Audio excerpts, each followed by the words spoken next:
मेरे प्रिय मित्रों, आइए 24 दिसंबर 2020 भूमंच ज्योतिष पाठशाला बीजेपी स्वाध्याय दिवस 103 मनोविज्ञान के 27वें दिवस में 28 दिवसीय ज्योतिष स्वरूप के 21वें दिवस में आइए प्रवेश करें। कल उच्चारण दिवस 102 कहने के बजाय 101 दिवस कहा। ये भूल है, मिस्टेक कैसे? कल दिवस 102 और उसका उच्चारण हुआ 101। भूल क्यों हुई? 102 का उच्चारण करना था, 101 का उच्चारण कैसे हुआ? हम दैनिक कार्य, जो हम दैनिक कर्म करते हैं, कार्य करते हैं, वहां पर भूलें क्यों होती हैं? निश्चित ही जब उच्चारण किया गया होगा वो बेहोशी में किया गया होगा। उस समय मन और वाणी का दोनों में संयोग नहीं रहा होगा, दोनों का मित्रता नहीं रही होगी। जब हम कोई भी भूलें करते हैं, वो भूल होने का प्रमाण यह है कि हम मूर्छा में काम कर रहे हैं, होश पूर्वक काम नहीं करते, अवेयरनेस काम हमने नहीं करा। तो आइए सबसे पहले सूर्य उदय कितने बजे? 7:03 में सूर्योदय, अस्त 17:20 में होगा। 1 घंटा 40 मिनट, 1:40 हो चुके हैं। आइए हम भी दैनिक कार्यक्रम के अंतर्गत आने वाले जो सर्वप्रथम मुख्य जो कार्य है स्वाध्याय में आइए प्रवेश करें। जानते हैं पाठशाला के 2 भाग, पहले भाग को हम पाठ्यचर्या कहते हैं, दूसरे को पाठ्यक्रम कहते हैं। हमने कहा कि जो प्रौढ़ जनरेशन के द्वारा ऐसा क्रम क्या पढ़ना है या कुछ जो अनुभव किया है, उसको अनुभव उन्होंने अपने लेखन के माध्यम से उसको दर्ज किया है, उसको हमें समझना है। उस ऐसे क्रम को जो प्रौढ़ जनरेशन, मुख्यतः जो है कि प्रौढ़ जनरेशन ने जो अनुभव किया है, उस अनुभव को हमने समझना है। उस अनुभव को कहां समझेंगे? जो भी क्रम जहां पर लिखा हुआ कहीं भी पुस्तक में हम पढ़ते हैं, तो ऐसे क्रम को हम पाठ्यक्रम कहते हैं। जो प्रौढ़ जनरेशन, ओल्ड जनरेशन ने जो अनुभव किया है,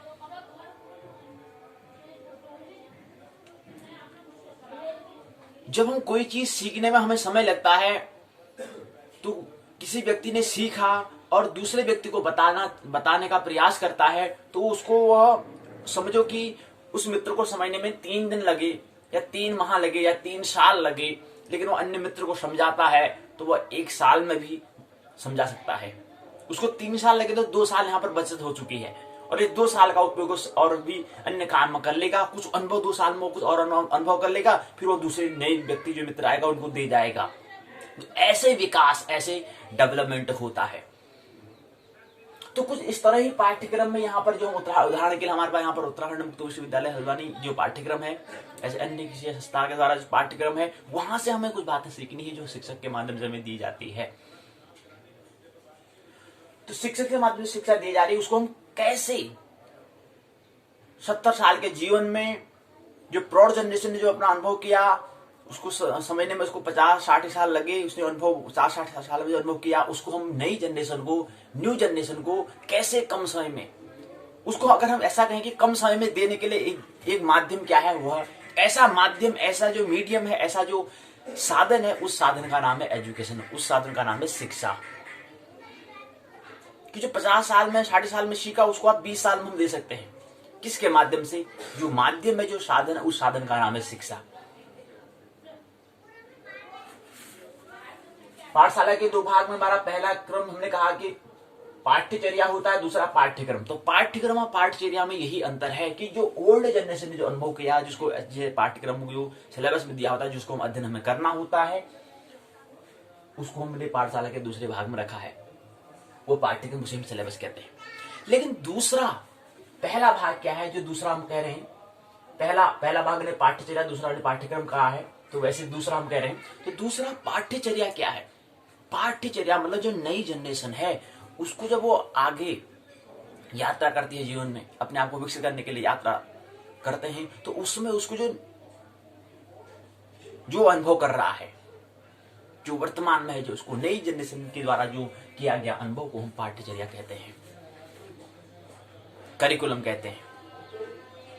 तो पहले भाग को हमने सिलेबस कहा, दूसरे को हमने करिकुलम कहा। तो करिकुलम और पाठ्यक्रम में यही भेद है, जैसे कि नई जनरेशन और प्रौढ़ जनरेशन में अनुभव है, जैसे ओल्ड जनरेशन और न्यू जनरेशन में भेद है, ऐसे ही भेद दो में है।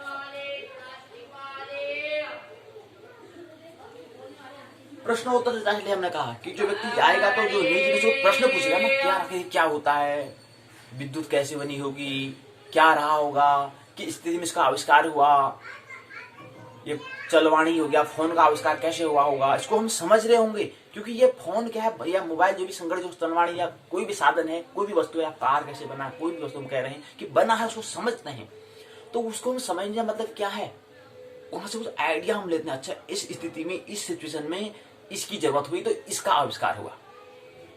तो वहां से फिर हम जो वर्तमान स्थिति में हमें जो साधन की आवश्यकता है उसका साधन करने के लिए हमें पुराने जो प्रौढ़ जनरेशन जो अनुभव किया उसके माध्यम से हम समझते हैं उसको, और वहां से हमें आइडियाज मिलते हैं, वहां से हमें तरीका मिलता है, उस तरीका का उपयोग हम नए सृजन के लिए करते हैं, नए आविष्कार के लिए करते हैं। उसी का नाम है शिक्षा। और जो स्कूल में पाठ्यक्रम में पढ़ाया जा रहा है, जो सिलेबस में दिया गया है, उसका मतलब यही है। और आज के हमने पाठ्यचर्या के भाग में हमने रखा है जो मुख्य प्रकरण जो है वो इससे संबंधित है, शिक्षा में क्रांति, शिक्षा के बारे में। और उससे पहले महत्वपूर्ण जानकारी यह है, 2014 के चौथा महीने के 7वें दिन एक मित्र हल्द्वानी या शहर कहें, शहर में आता है। 2021 के चौथे महीने के 7वें दिन में उसको 2014 के चौथा महीने के 7वें दिन, 2021 के चौथे महीने के 7वें दिन, इन दो जो स्थिति है, इन दोनों जो हम तिथि कह रहे हैं, इन दोनों के बीच में 7 साल का अंतराल होता है। तो 7 साल में कोई व्यक्ति शहर में है और एक मित्र क्या है, गांव में है। कौन अपने आप को विकसित कर पाता है?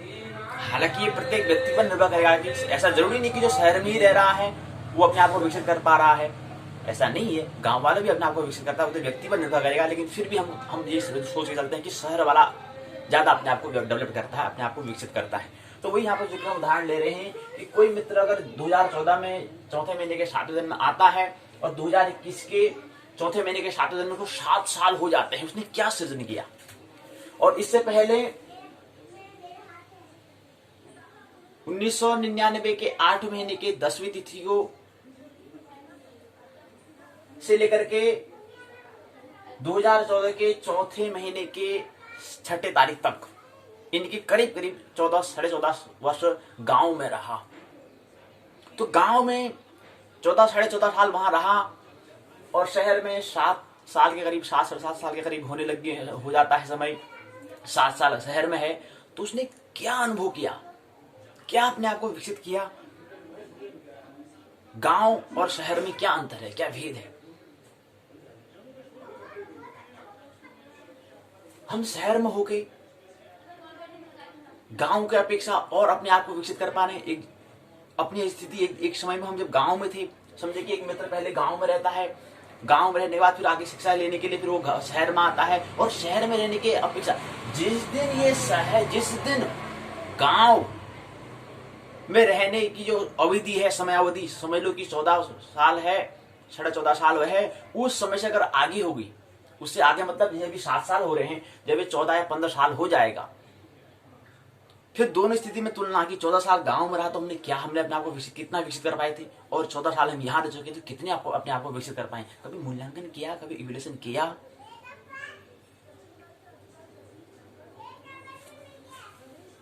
अगर ये दो स्थिति हो सकती है, दो सिचुएशन तो मूलतः हो सकती है।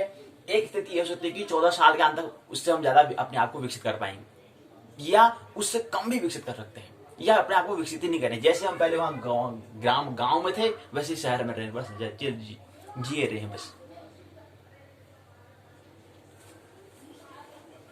14 साल गांव, साढ़े 14 साल गांव, उसके बाद 7 साल फिर शहर में रहना, गांव और शहर में, गांव का ही आगे विकास, जो विकसित रूप है वो शहर है,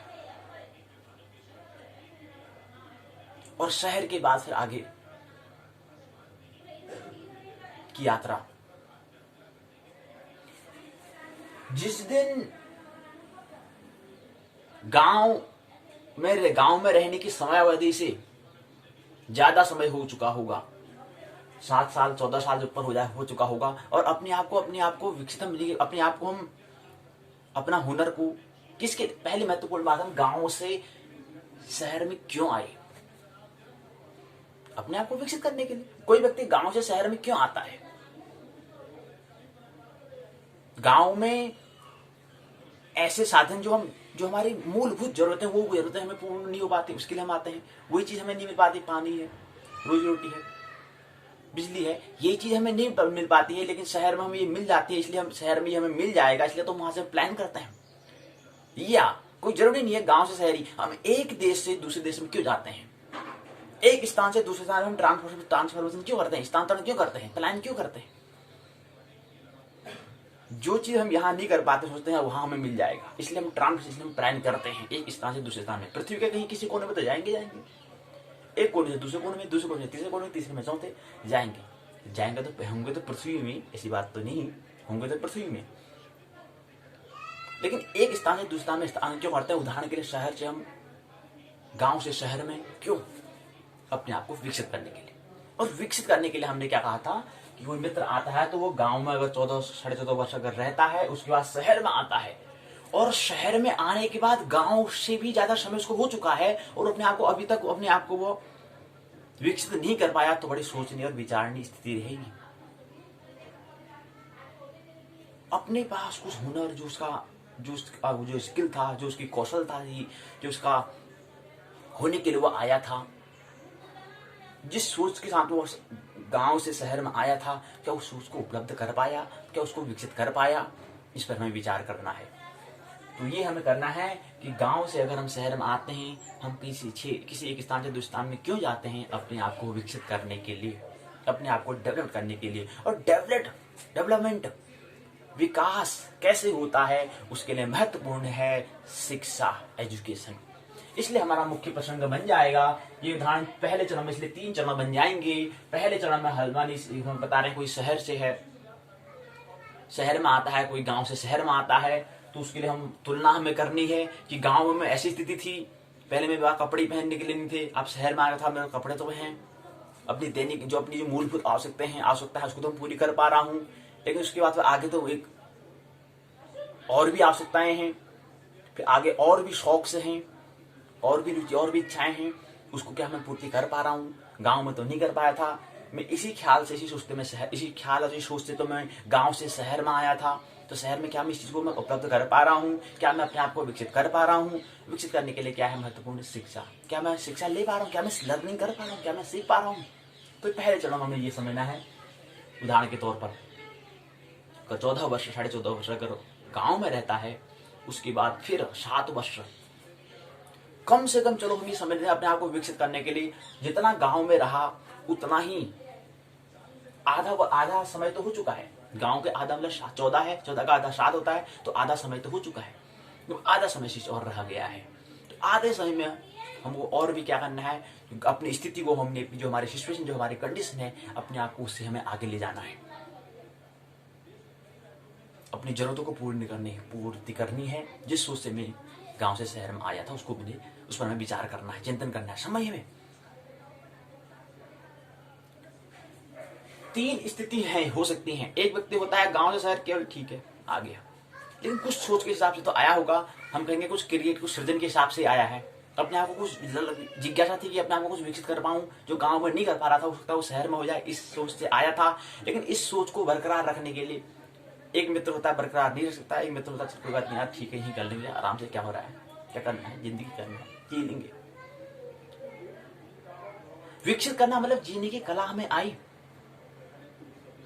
तो पहला भाग। दूसरा मित्र कहता है नहीं यार, मैं तो गांव से आ गया, मेरे को गांव से कितने साल यहाँ शहर में आए हुए मुझे हो चुके हैं, तो मैं क्या कर रहा हूँ? मैं वहां तो इस सोच से आया था कि मेरे को अपने आप को विकसित करना है, अपने आप को आगे बढ़ना है, मेरे को आगे ले जाना है, अपने आप को विकसित करना है, मानव से महामानव मेरे को ले जाना है। मनुष्य से मेरे को मनु बनना है, अपने आप का सर्वांगीण मेरे को विकास करना है। ये सोच से मैं आया था उस दिन, ये सोच कर तो मैंने उस दिन यहाँ को शहर के लिए मैंने प्रस्थान किया था, इसी सोच के लिए तो मैं आया था। क्या मैं कर पाया? आधा समय हो चुका है शहर में रहे हुए मेरे को, गांव की जो समयावधि है उसका आधा समय हो चुका है मेरे को, और आधा समय और रहा है। तो चिंतन हमें करना है, थिंकिंग हमें करना है। तो एक हमने यहाँ पर माध्यम लिया, तो दो स्थिति हो सकती है। एक मित्र भुला देते हैं, जो हमने सोचा था उसको भुला देते हैं। जैसे हमने कहा कि कोई मित्र आता है कि हम पहले जब गर्भाधान लेते हैं उस समय हमारे बड़ी स्मृति होती है, फिर यहाँ पर हमारे जन्म होते हैं, जन्म का हमारी संगति कैसी है सब भूल जाते हैं, फॉरगेट कर देते हैं, भूल जाते हैं। कोई दिक्कत नहीं यार, हाँ ऐसे ही होता होगा, फिर शुरू से करो खौ से, फिर विकास नहीं हो पाएगा। और एक मित्र ऐसे उदाहरण के लिए हम यहाँ पर बता रहे हैं कि शहर वाला जो गांव से शहर में आया वो भी सोचता आया था, लेकिन वो अपनी मित्रता उसने कम रखी थी। क्यों? क्योंकि वो इसी सोचते आया था कि मेरे को अपने आप को विकसित करना है, और मैं शहर में अन्य मित्रों के साथ अगर मैं उलझ गया, अपने आप को उलझाते गया, तो मैंने जो प्रण लिया था, जिस उद्देश्य से मैं आया था, वो उद्देश्य पूर्ण हो ही नहीं पाएगा। उद्देश्य था कि मेरे को विकसित करना है, अपने आप को डेवलप करना है, अपने आप को आगे बढ़ना है। अगर मैं ऐसे यहाँ समय को अगर व्यतीत करने लग जाऊंगा तो मैं अपने आप को विकसित कैसे कर पाऊंगा? तो अपने आप को समय देता है, एकांत में रहता है, ध्यानस्थ रहता है, अच्छा संगति लेता है, और अपने आप को जो उद्देश्य है उसको हमेशा ख्याल रखता है। ये ख्याल नहीं रख सकता है, तो इस पर हमें विचार करना है। पहले चरण में यही हमने बात की। दूसरे चरण में हमने कहा कि अपने आप को जो हमने उदाहरण दिया था कि अपने को कैसे विकसित करना है, इसके लिए हमें आवश्यकता होती है शिक्षा। एक ऐसा माध्यम है जिससे अपने आप को विकसित कर सकते हैं। क्यों शिक्षा? इसलिए हम कह रहे हैं कि एजुकेशन, इसलिए कह रहे हैं कि एजुकेशन का मतलब ही होता है, शिक्षा का मतलब ही होता है कि जो गांव में विद्यालय नहीं था, इत्यादि जो कोई चीज नहीं थी, जो हमारी मूलभूत जरूरतें थी, जैसे तैसे हम कर पा रहे थे, जैसे तैसे कर पा रहे थे, मिल नहीं जा रहा था, जैसे तैसे अपने आप को व्यवस्थित कर पा रहे थे। और विकसित करने का मतलब होता है अपने आप को व्यवस्थित करना। अभी हम बिखरे पड़े हैं, जैसे हम कहते हैं ना, कोई एक बॉक्स में अगर सामान को रखते हैं तो बड़ा अच्छे से उसको एक क्रमबद्ध कर देते हैं, पंक्ति और रो और कॉलम उसको व्यक्त कर देते हैं, अच्छा व्यवस्थित आता है। तो वही व्यवस्थित, और जो व्यवस्थित करने वाला है वो व्यवस्थापक अर्थात मैनेजर कहलाता है। तो ऐसे अपनी जिंदगी जो हमारी बिखरी पड़ी है, जो हमारा अस्त व्यस्त हुआ है, उसको व्यवस्थित करना है, उसको पाथ पर, एक ट्रैक पर, एक अच्छे से लक्ष्य बद्ध हमें ले जाना है। ये व्यवस्था, ये हमारा मैनेजमेंट है। तो ये हमें क्या करना है? तो शिक्षा हम कह रहे थे, शिक्षा एक ऐसा माध्यम है जो, अब हम यहाँ पर गांव में हमारे कोई ऐसा माध्यम नहीं था, विद्यालय नहीं था, लेकिन शहर में है। शहर में तो बहुत सारे विद्यालय होते हैं। शहर का मतलब ही होता है, वही होता है यहाँ पर संसाधन, जहाँ पर हो, जहाँ पर जरूरत हम अपनी मूलभूत जरूरतें पूरी कर सकते हैं। शहर में ज्यादा नहीं, मूलभूत जरूरतें हम पूर्ण कर सकते हैं, शहर उसका नाम है। गांव में जिसमें हम मूलभूत जरूरतें में लेने में हमें कठिनाई जैसे होती है, थोड़ा बहुत ज्यादा नहीं, थोड़ा बहुत अंतर है, थोड़ा उसका विकास उसको है, उसमें थोड़ा बहुत ये अंतर है, ज्यादा अंतर फर्क नहीं है, शहर से भी आगे बढ़ना है। तो वहां पर जो हमारी शिक्षा मतलब था कि मेरे को अपने आप को विकसित करना था, उसके लिए हमें शिक्षा के लिए जो इससे पहले जो मित्र रहे, जो प्रौढ़ जनरेशन जो कह रहे हैं, उन्होंने अनुभव जो किया, उस अनुभव को उनको समझना है, और उनका जो अब जो पाठ्यक्रम में दिया है, उस पाठ्यक्रम में जो मेरे को पढ़ना है, उस पाठ्यक्रम को मैं पढ़ूंगा, उसके माध्यम से पढ़ने से, और पाठ्यक्रम कैसा हो, जो मेरे स्वभाव के अनुकूल हो, जो मेरे स्वभाव के हो। हमने कहा ना, सब्जेक्ट विषय भी बहुत महत्वपूर्ण होता है कि कौन सा विषय हमारा है, हमारे स्वभाव के अनुकूल कौन सा विषय, हम विषय ही नहीं चुन पाते हैं। शिक्षा तो बहुत कुछ है, लेकिन शिक्षा के एक ऐसा विषय, ऐसा सब्जेक्ट जो हमारा स्वभाव के अनुकूल हो। तो ऐसे स्वभाव के अनुकूल, अच्छा ठीक। तो ये बात में जो मित्र थे, पुराने मित्र, जो प्रौढ़ जनरेशन, उसने ये अनुभव किया, ठीक अच्छे से अनुभव को मैं समझ रहा हूँ, समझूंगा, सीखूंगा। तो सीखने से क्या हो जाएगा? तरीका। सीखने का मतलब था तरीका। जब उसको बात को मैं समझ रहा हूँ, मतलब उसको पढ़ूंगा, पढ़ते समय मेरे को वहां से कुछ तरीका मिलेगा, उस तरीका का नाम है सीखना, उस तरीका का नाम है लर्निंग। वो तरीका में उपाय, वो आइडियाज हमें मिलेगा आगे और कैसे इसमें बढ़ना है। तो उस आइडियाज को लूंगा, जो समय मेरा, जो मैं मित्र ने 70 साल में जाना, वो मैं 20 साल में जान सकता हूँ, और 20 साल जाना तो फिर आगे भी यात्रा करूंगा। और अगर और यात्रा करनी तो फिर अंतर में हमारे पिछले जन्म का भी वहां से हमें चलना होता है। एक ही तल की बात नहीं, हम तो ये अध्यावरण की बात कर रहे हैं, लेकिन अध्यात्म के लिए फिर हमें क्या करना होता है, जो हम पिछले जन्म में छोड़ के आए थे वहां से हमें शुरू करनी होती है, तब जाके विकसित होता है, तब जाके विकास होता है। और इसलिए हमें कहा कि शिक्षा, और शिक्षा में क्रांति के लिए यही महत्वपूर्ण होता है कि क्रांति कैसे आएगी। अब शिक्षा में क्रांति के लिए हमें क्या करना पड़ेगा कि हमारा शिक्षक वो कैसा है, वो जागरूक है नहीं है, वो अवेयरनेस है नहीं है, या केवल जानकारी जान के दे रहा है? सबसे पहला महत्वपूर्ण शिक्षक हम स्वयं होते हैं। कहें कि शिक्षक न कह करके हम कहें कि सबसे बड़े परम गुरु हम स्वयं होते हैं। परम गुरु, सदगुरु से भी आगे परम गुरु अगर कहें तो परम गुरु हम स्वयं होते हैं। क्योंकि अन्य कोई भी देखा तो ये केवल इशारा, एक सिग्नल का काम करेगा, लेकिन हमारा परम गुरु जो है हम स्वयं होते हैं, जिसे हम आत्मा कह सकते हैं। हम स्वयं होते हैं।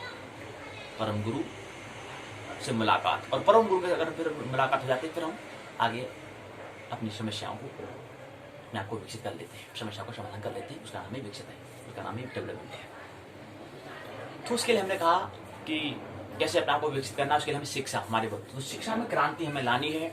शिक्षा में क्रांति के लिए कहने का मतलब है, जो वर्तमान में शिक्षा में क्रांति का मतलब यही है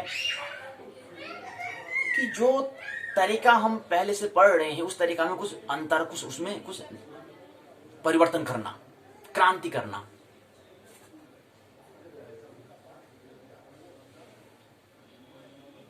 शिक्षा में क्रांति। अब शिक्षा क्या है? शिक्षा मैंने बात समझ ली। शिक्षा के साथ साथ तो शिक्षा में क्रांति मतलब हमने कहा दूसरे चरण में, हम दूसरा चरण बता रहे हैं शिक्षा में क्रांति है। तीसरा चरण है थोड़ा गणित से संबंधित, यहां पर हम बात कर लेंगे। तीसरे चरण में हम एक भवन का हमें निर्माण करना है। एक छोटा परिवार, एक फैमिली को रहने के लिए कितने स्थान में वो रह सकता है, उसके लिए जो कितना क्षेत्रफल, कितना एरिया चाहिए, उस पर हम बात कर लेंगे तीसरे चरण में। उससे पहले दूसरा चरण है। दूसरे चरण में हमने कहा शिक्षा। शिक्षा मैंने कहा कि क्या है कि जो प्रौढ़ जनरेशन ने अनुभव किया उसको हमें समझना है। अब जो प्रौढ़ जनरेशन ने जो 50 साल में अनुभव किया, उस 50 साल को हमें, जो 50 साल में जो अनुभव किया उसको हमने 20 साल में समझ लेना है। यानी कि कहने का मतलब है आधे से भी कम समय में इसको हमें समझ लेना है। कहें कि 50 साल है तो 25 साल में समझना है, आधे समय में उसको समझ लेना, आधा ठीक आधे में उसको हमने समझ लेना है, और आधा समय जो बचेगा उसको हम कुछ नया कुछ विकास कर पाएंगे उस हिसाब से। तो आधे समय में समझना है। अब जो मित्र ने, जो प्रौढ़ जनरेशन ने इसको 50 साल में समझा, उसको हमने अनुभव किया, उसको हमने 25 साल में समझना है। कौन समझाएगा इसको? जो मित्र जो समझाता है उस मित्र का, जो व्यक्ति समझाता है उस व्यक्ति का नाम, उस मित्र का नाम, उस व्यक्ति का नाम है शिक्षक, उस मित्र का नाम है टीचर, उस मित्र का नाम है अध्यापक। 50 साल को हम छोटा कर रहे हैं 25 साल में, और किसके माध्यम से? मीडियम साधन का नाम है शिक्षा। शिक्षा के माध्यम से शिक्षक के द्वारा जो लंबी, जो उसने जो प्रौढ़ जनरेशन ने किया हुआ जो अनुभव था, उस अनुभव को हमें कम समय में जो हमें अपने आचरण में धारण करना है, अपने व्यवहार में धारण करना है, ऐसी जो प्रतिक्रिया है, इस प्रतिक्रिया को हम कर्म कहते हैं, लर्निंग कहते हैं, सीखना कहते हैं। पूरी प्रतिक्रिया, शिक्षण, शिक्षक, शिक्षा की समूह को हम सीखना कहते हैं, लर्निंग कहते हैं। अब जो 50 साल में सीखा उसको ठीक आधे समय में उसको हमें सीखना है। अब सीखेंगे कैसे भाई? अब यहाँ पर व्यक्ति की दशा हो, व्यक्ति का स्तर हो सकता है। कोई व्यक्ति उसको ठीक आधे समय जो समय है, जो आम समय है, उस समय में समझ जाता है। कोई व्यक्ति उसके ठीक दुगना समय, 50 साल जो मित्र ने समझा है उसको 100 साल में भी समझ सकता है। ये कहेंगे जिंदगी गुजर जाएगी तब भी बात समझ में नहीं आती कि क्या हो रहा है। 100 साल तक तो कोई विरला ही जीता है, औसतन उम्र 70 के करीब है, तो 100 साल तक जी नहीं। तो कोई उसका ठीक दुगना भी समय में इसको समय लेगा सीखने में, जो अनुभव किया है। लेकिन जो अपने स्वभाव के अनुकूल होता है वो ठीक आधे में समझ। अब देखो हमने क्यों कहा ठीक उसको जो 50 साल ठीक उसको 25 साल में समझ लेता है। समझ कैसे लेगा? क्योंकि वो उसका स्वभाव है। अगर स्वभाव के अनुकूल होगा तो 25 साल में समझ लेगा, 20 साल 25 साल में समझ लेगा। अगर स्वभाव के प्रतिकूल, स्वभाव से थोड़ा हटके होगा, कहें कि उसका जो हुनर, जो कौशल है उसके अगर विपरीत होगा तो 50 साल का 100 उसके दुगने साल, यानी कि दुगना 100 साल भी लग जाते हैं सीखने में। तब भी बात समझ में नहीं आती, तभी समझ नहीं आती, सूझ नहीं आती, स्मरण नहीं आता, ख्याल नहीं आता, स्मृति में नहीं आती, मेमोरी नहीं आती, याददाश्त नहीं आती। अब यहां पर समझाने के लिए क्या करना है? पहला तो महत्वपूर्ण है कि अपना जो विषय, जो हम शिक्षा में जो अपना विषय चुन रहे हैं, जो सब्जेक्ट चुन रहे हैं, वो अपना स्वभाव के अनुकूल हो। पहला तो महत्वपूर्ण काम ये है। पहला शिक्षक ने विद्यार्थी को यही उसका अवलोकन, यही उसका विश्लेषण करना है, यही उसको परखना है कि उसका विषय क्या है, उसका स्वभाव क्या है, किस में उसकी रुचि है, किस में उसकी जिज्ञासा है, किस विषय में उसकी प्यास है, कौन से विषय में, ये पहले निखारना होता है, ये पहले देखना जरूरी होता है। कौन से काम करने में उसको बड़ा आनंद आता है, कभी थकता ही नहीं। कौन से कौशल, कौन सा उसका स्किल है, कौन सा उसका हुनर है जिसमें उसको प्रवीण है। लोगों को अगर कहें तो लोगों को मंत्रमुग्ध कर देता है। उस हुनर से, स्किल से पहले मुलाकात, पहले चुनाव तो ये होता है। अब दूसरा, पहले मुलाकात तो ये तो सभी शिक्षक को पता है, आना चाहिए कि कोई भी मित्र, कोई भी अगर विद्यार्थी है, छोटे से लेकर के कोई बड़े तक है, कोई भी विद्यार्थी है, अमीर गरीब कहीं से भी आ रहा है, उसका हुनर क्या है, उसका स्किल क्या है, उसको निकाल पाना, उसको देख पाना, उसको झांक पाना, उसका विश्लेषण कर पाना प्रत्येक शिक्षक को आना चाहिए। क्या शिक्षक को आता है? शिक्षा में क्रांति हम कह रहे हैं, क्या शिक्षक निकाल पाता है? स्कूल में घंटी बजी, ठीक है भाई जाओ, कहानी पढ़ा दी, ठीक है पढ़ाते हैं, फिर कहानी अपने पीछे कहानी बोल दो। विचार करो, चिंतन करो, थिंकिंग करो, क्या शिक्षक ये कर पाता है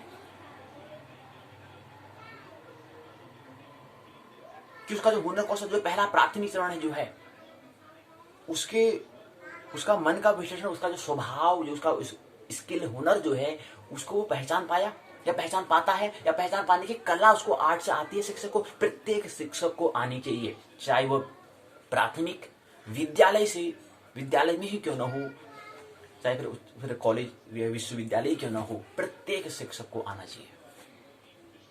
उसका जो स्वभाव क्या है, उससे अन्यथा न पढ़ाएं, उससे अन्यथा जानकारी न दें। जानकारी देने से कुछ हल होने वाला नहीं है। जानकारी बहुत है, जानकारी तो आजकल सभी को, इंफॉर्मेशन का हमारा माध्यम बहुत कुछ है, कहीं से भी ले लेंगे, लेकिन उसको कुछ स्मरण देना है, उसको कुछ ख्याल देना है। तो पहला काम होता है, पहला तो हमें विद्यार्थी जीवन में, हमें विद्यार्थी का हमारा परम लक्ष्य होता है। शिक्षक का तो कोई बात नहीं, लेकिन जो विद्यार्थी है उसका परम लक्ष्य बन जाता है कि पहला अपना हुनर को ढूंढे, अपना स्किल, मेरा क्या जिज्ञासा है, मेरी रुचि किस विषय में है, कौन से विषय में रुचि है, इसको समझने में काफी समय लगता है।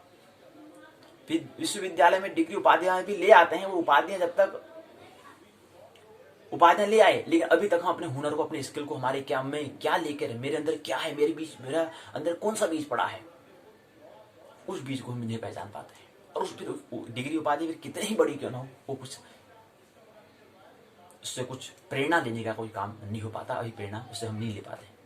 उपाधियां बहुत है, लेकिन महत्वपूर्ण होता है कि प्राथमिक जन्म में 7 वर्ष जो हम कह रहे हैं, 7 वर्ष जो है, जन्म से लेकर के 7 वर्ष में ऐसा कार्यक्रम, ऐसा प्रोग्राम्स जो उसके स्वभाव, 7 वर्ष में उसके स्वभाव से मुलाकात हो जाए, उसका जो कौशल, हुनर से उसका जो हुनर है, जो स्किल है, जो उसका बीज है, जो उसका संस्कार बीज है, उस बीज से मुलाकात, जो उसका हुनरता है, उस हुनर का पता चल जाए, कौन सा हुनर उसके अंदर है 7 वर्ष में। फिर उसको आगे, फिर मैं थोड़ा और हमें क्या करना है उसमें, और उसमें थोड़ा हमें सहयोग देना है। 7 वर्ष तक फिर सहयोग देना है, 14 वर्ष तक सहयोग देना है। फिर 14 वर्ष के बाद फिर ठीक 7 वर्ष में फिर तीसरा 7 वर्ष होगा, तो 7 वर्ष में खुद सहयोग उसको ले लेगा। उसको 14 वर्ष तक उसको सहयोग चाहिए, साथ चाहिए। उसके बाद फिर 14 वर्ष के बाद 15 से 21 वर्ष के बीच में वो फिर अपना खुद धीरे धीरे उसको बात समझ में आ जाती है, सहयोग मिल चुका है। अब सहयोग किसका? परिवार का, अभिभावक का भी सहयोग महत्वपूर्ण है विकास के लिए, अपने आप को विकसित करने के लिए, गांव से शहर में और शहर से आगे की यात्रा के लिए अभिभावक, पहला शिक्षक अभिभावक, और उससे भी पहला शिक्षक कौन है? स्वयं, हम स्वयं होते हैं। ये हमें ख्याल रहे, क्योंकि हमें कुछ ऐसी विधि नहीं है अपने आप से मिलने की, हमें मुलाकात नहीं है, छोटा बच्चा है अभी, लेकिन उससे पहले सबसे बड़ा पहला हमारा गुरु जो है, परम गुरु जिसे हम कहें, हम स्वयं होते हैं। उसके बाद अभिभावक, उसके बाद फिर शिक्षक, उसके बाद फिर शिक्षक, और उसके बाद फिर आगे मित्र होंगे, आगे फिर बढ़ते जाएगा। तो ये 7 वर्ष में मैंने समझ लिया, तो उसके लिए क्या करना? अभिभावक को सहयोग देना है, एक सहायता, एक हेल्प कर देने केवल, बस ऐसा माहौल उनको दे देना है। ये तो रहा 7 वर्ष। और इससे पहले भी, क्योंकि ज्योतिष की हम बात करें, ज्योतिष स्वरूप की बात करें, ज्योतिष तो इससे आगे, अर्थात जब विवाह हुआ तब ही दोनों वर वधु को ही तब से ऐसा माहौल देना है, क्योंकि आने वाली जो नई जनरेशन है उसके बारे में विचार पहले ही कर लेना है। अब हम बच चुके हैं, हमारा मिलन हो चुका है, अब हम माहौल जो बनाएंगे उसका पूरा परिणाम जो होगा आने वाले नई जनरेशन में पड़ने वाला है, नई पीढ़ी में पड़ने वाला है। जो भी हम कदम उठाएंगे उसका प्रभाव कहां पड़ेगा, इस पर विचार कर लेना चाहिए। जब सगाई हो जाती है तभी से कर लेना चाहिए, जब सगाई होती है तभी से हमें विचार कर लेना है, दोनों को, वर और वधु को, लड़का या लड़की को पहले ही विचार करना है। सगाई हो चुकी है, ठीक, अब जो हम यहाँ पर करेंगे तो आगे एक नई पीढ़ी के लिए होगा, उसका प्रभाव नई पीढ़ी पर, इफेक्ट कहाँ पड़ेगा? नई पीढ़ी पर, न्यू जनरेशन में पड़ेगा। तो वहीं से प्रारंभ कर देना है, फिर आगे फिर समय होता रहेगा, फिर 7 साल में फिर उसका वैसे माहौल देना है, उसके साथ लालन पालन करना है 7 वर्ष तक। उसके बाद 7 वर्ष के बाद उसको ऐसा माहौल, विद्यालय के माध्यम से फिर शिक्षक का माहौल, 7 वर्ष में अभिभावक का माहौल मिल चुका है। उसके बाद आगे 8 से 15 वर्ष, 14 वर्ष तक फिर शिक्षक का जो शिक्षा है उसके माध्यम से शिक्षक का महत्वपूर्ण। उसके बाद फिर आगे 15 से 21 जो वर्ष है, इसके मध्य में वो स्वयं से और साथ में मित्र जो हैं उनके सहयोग से वो क्या करेगा? अपने आप को विकसित कर पाएगा। कहने का मतलब है, कोई व्यक्ति को अगर अपने आप को स्वभाव से, अपने आप को जो स्वभाव है उससे मुलाकात करने में 21 से 25 वर्ष लग जाते हैं। 21 से 25 वर्ष का समय लग जाता है कि मेरा हुनर क्या है उसको समझने में, उसको 21 से 25 वर्ष का समय लग जाता है। कहें कि सर्वांग, कहें कि तीनों तल पर जिसको विकसित करना है, मतलब क्या हो रहा है, क्या होता है शिक्षा क्या होती है, विकास क्या है, या फिर कहें कि अध्यात्म क्या है, या कहें कि फिर धर्म क्या है, या कहें फिर विज्ञान क्या है, कुछ भी पूछे तो उसको समझ में आ जाता है क्या कि संसार में, दुनिया में क्या हो रहा है। उसको ख्याल आना 21 से 25 वर्ष का समय लगता है, ख्याल आने में 21 से 25 वर्ष लगता है। जो कुछ प्रतिभाशाली, प्रतिभा में हमें मेच्योरिटी, हमारी जो मेच्योरिटी है, जो हमारी परिपक्वता है, उसमें भी समय होता है। 14 वर्ष तक हमारा मस्तिष्क से पूरा पूर्ण हो जाता है। इसलिए अब मस्तिष्क से हमारा पूर्ण हो जाएगा तो अब हमें विज्ञान का जन्म देना है। और उससे पहले जो हम 7 वर्ष कह रहे हैं उसमें क्या करना है? नाभि स्थित हमें करना है, कुछ में ध्यान, प्रार्थना, पूजा, उपासना इत्यादि हमें करने हैं प्रथम 7 वर्ष में। उसके बाद ठीक अगले 7 वर्ष जो दूसरा भाग हम कह रहे हैं 8 से 14 वर्ष के बीच में हमें कुछ प्रेम, क्योंकि इस समय हम क्या होते हैं 14-13 वर्ष में हमारा महत्वपूर्ण समय यहाँ पर होता है। हमारी जो काम, जो हमारी ऊर्जा, जो एनर्जी है उसका रूपांतरण होता है। तो यहाँ पर हम माहौल के लिए हमें जो हमारा पहला जो हमारा महत्वपूर्ण जो दूसरा भाग है यहाँ पर उसको हमें रूपांतरण करना, यानी कि जो हम एनर्जी हम कहते हैं, जो काम कहते हैं, वही काम का फिर जिसको हम काम, क्रोध, लोभ, मोह, उनका धीरे धीरे आगे विकास होना हो जाता है। यहाँ पर उसका भी वो जन्म लेने, उनका भी अंकुरित होना शुरू हो जाता है। तो ऐसा नहीं कि फिर हम 21 वर्ष या 21 वर्ष के बाद सिखाने चले हैं तो फिर नहीं हम उसको परिवर्तन कर सकते हैं। तो हमें पहले ही से हमें प्राथमिक महत्वपूर्ण तो तब जब सगाई हो जाती है तब से वर वधू को कर लेना चाहिए, तब से प्लानिंग कर लेना है कि जो भी हम दो करेंगे उसका प्रभाव क्या पड़ना है, नई जनरेशन में पड़ता है। शिक्षा में क्रांति को इस तरह से हमें बात ख्याल रखनी है। और दूसरा हम करेंगे कि अब शिक्षा क्या है। शिक्षा जीवन को जीने की कला का नाम शिक्षा। जीवन में, जीवन जो है एक आनंद महोत्सव है, जीवन एक नाटक है, एक अभिनय है, एक ड्रामा है। कैसे इसको हम जीवें, कैसे हम झूमें, कैसे हमें झूमना आए, कैसे हमें गाना आए। अब देखो बहुत महत्वपूर्ण बात होती है कि गाना या नृत्य के लिए भी हमें फिर शिक्षण लेना पड़ता है जी।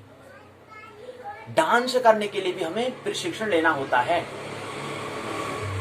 हम कोई संगीत सुनते हैं उसके लिए भी हमें प्रशिक्षण लेना पड़ता है। उसके भी कोई संगीत है, कोई जो गीत है, उस गीत में कैसे हमें पैर हमको हिलाना है, कैसे हमें हाथ हिलाना है, कैसे हमें करना है, ये भी हमें सीखना पड़ता है, ये भी हमें प्रशिक्षण लेना पड़ता है। ये प्रतिभा का निखार नहीं हुआ, ये तो क्या हुआ, अनुयायी होना। इस पर भी थोड़ा विचार कर लेना है। झूमना मतलब, नृत्य का मतलब क्या होता है? नृत्य का मतलब होता है, क्या होता है नृत्य का मतलब? डांस का मतलब क्या होता है? डांस, नृत्य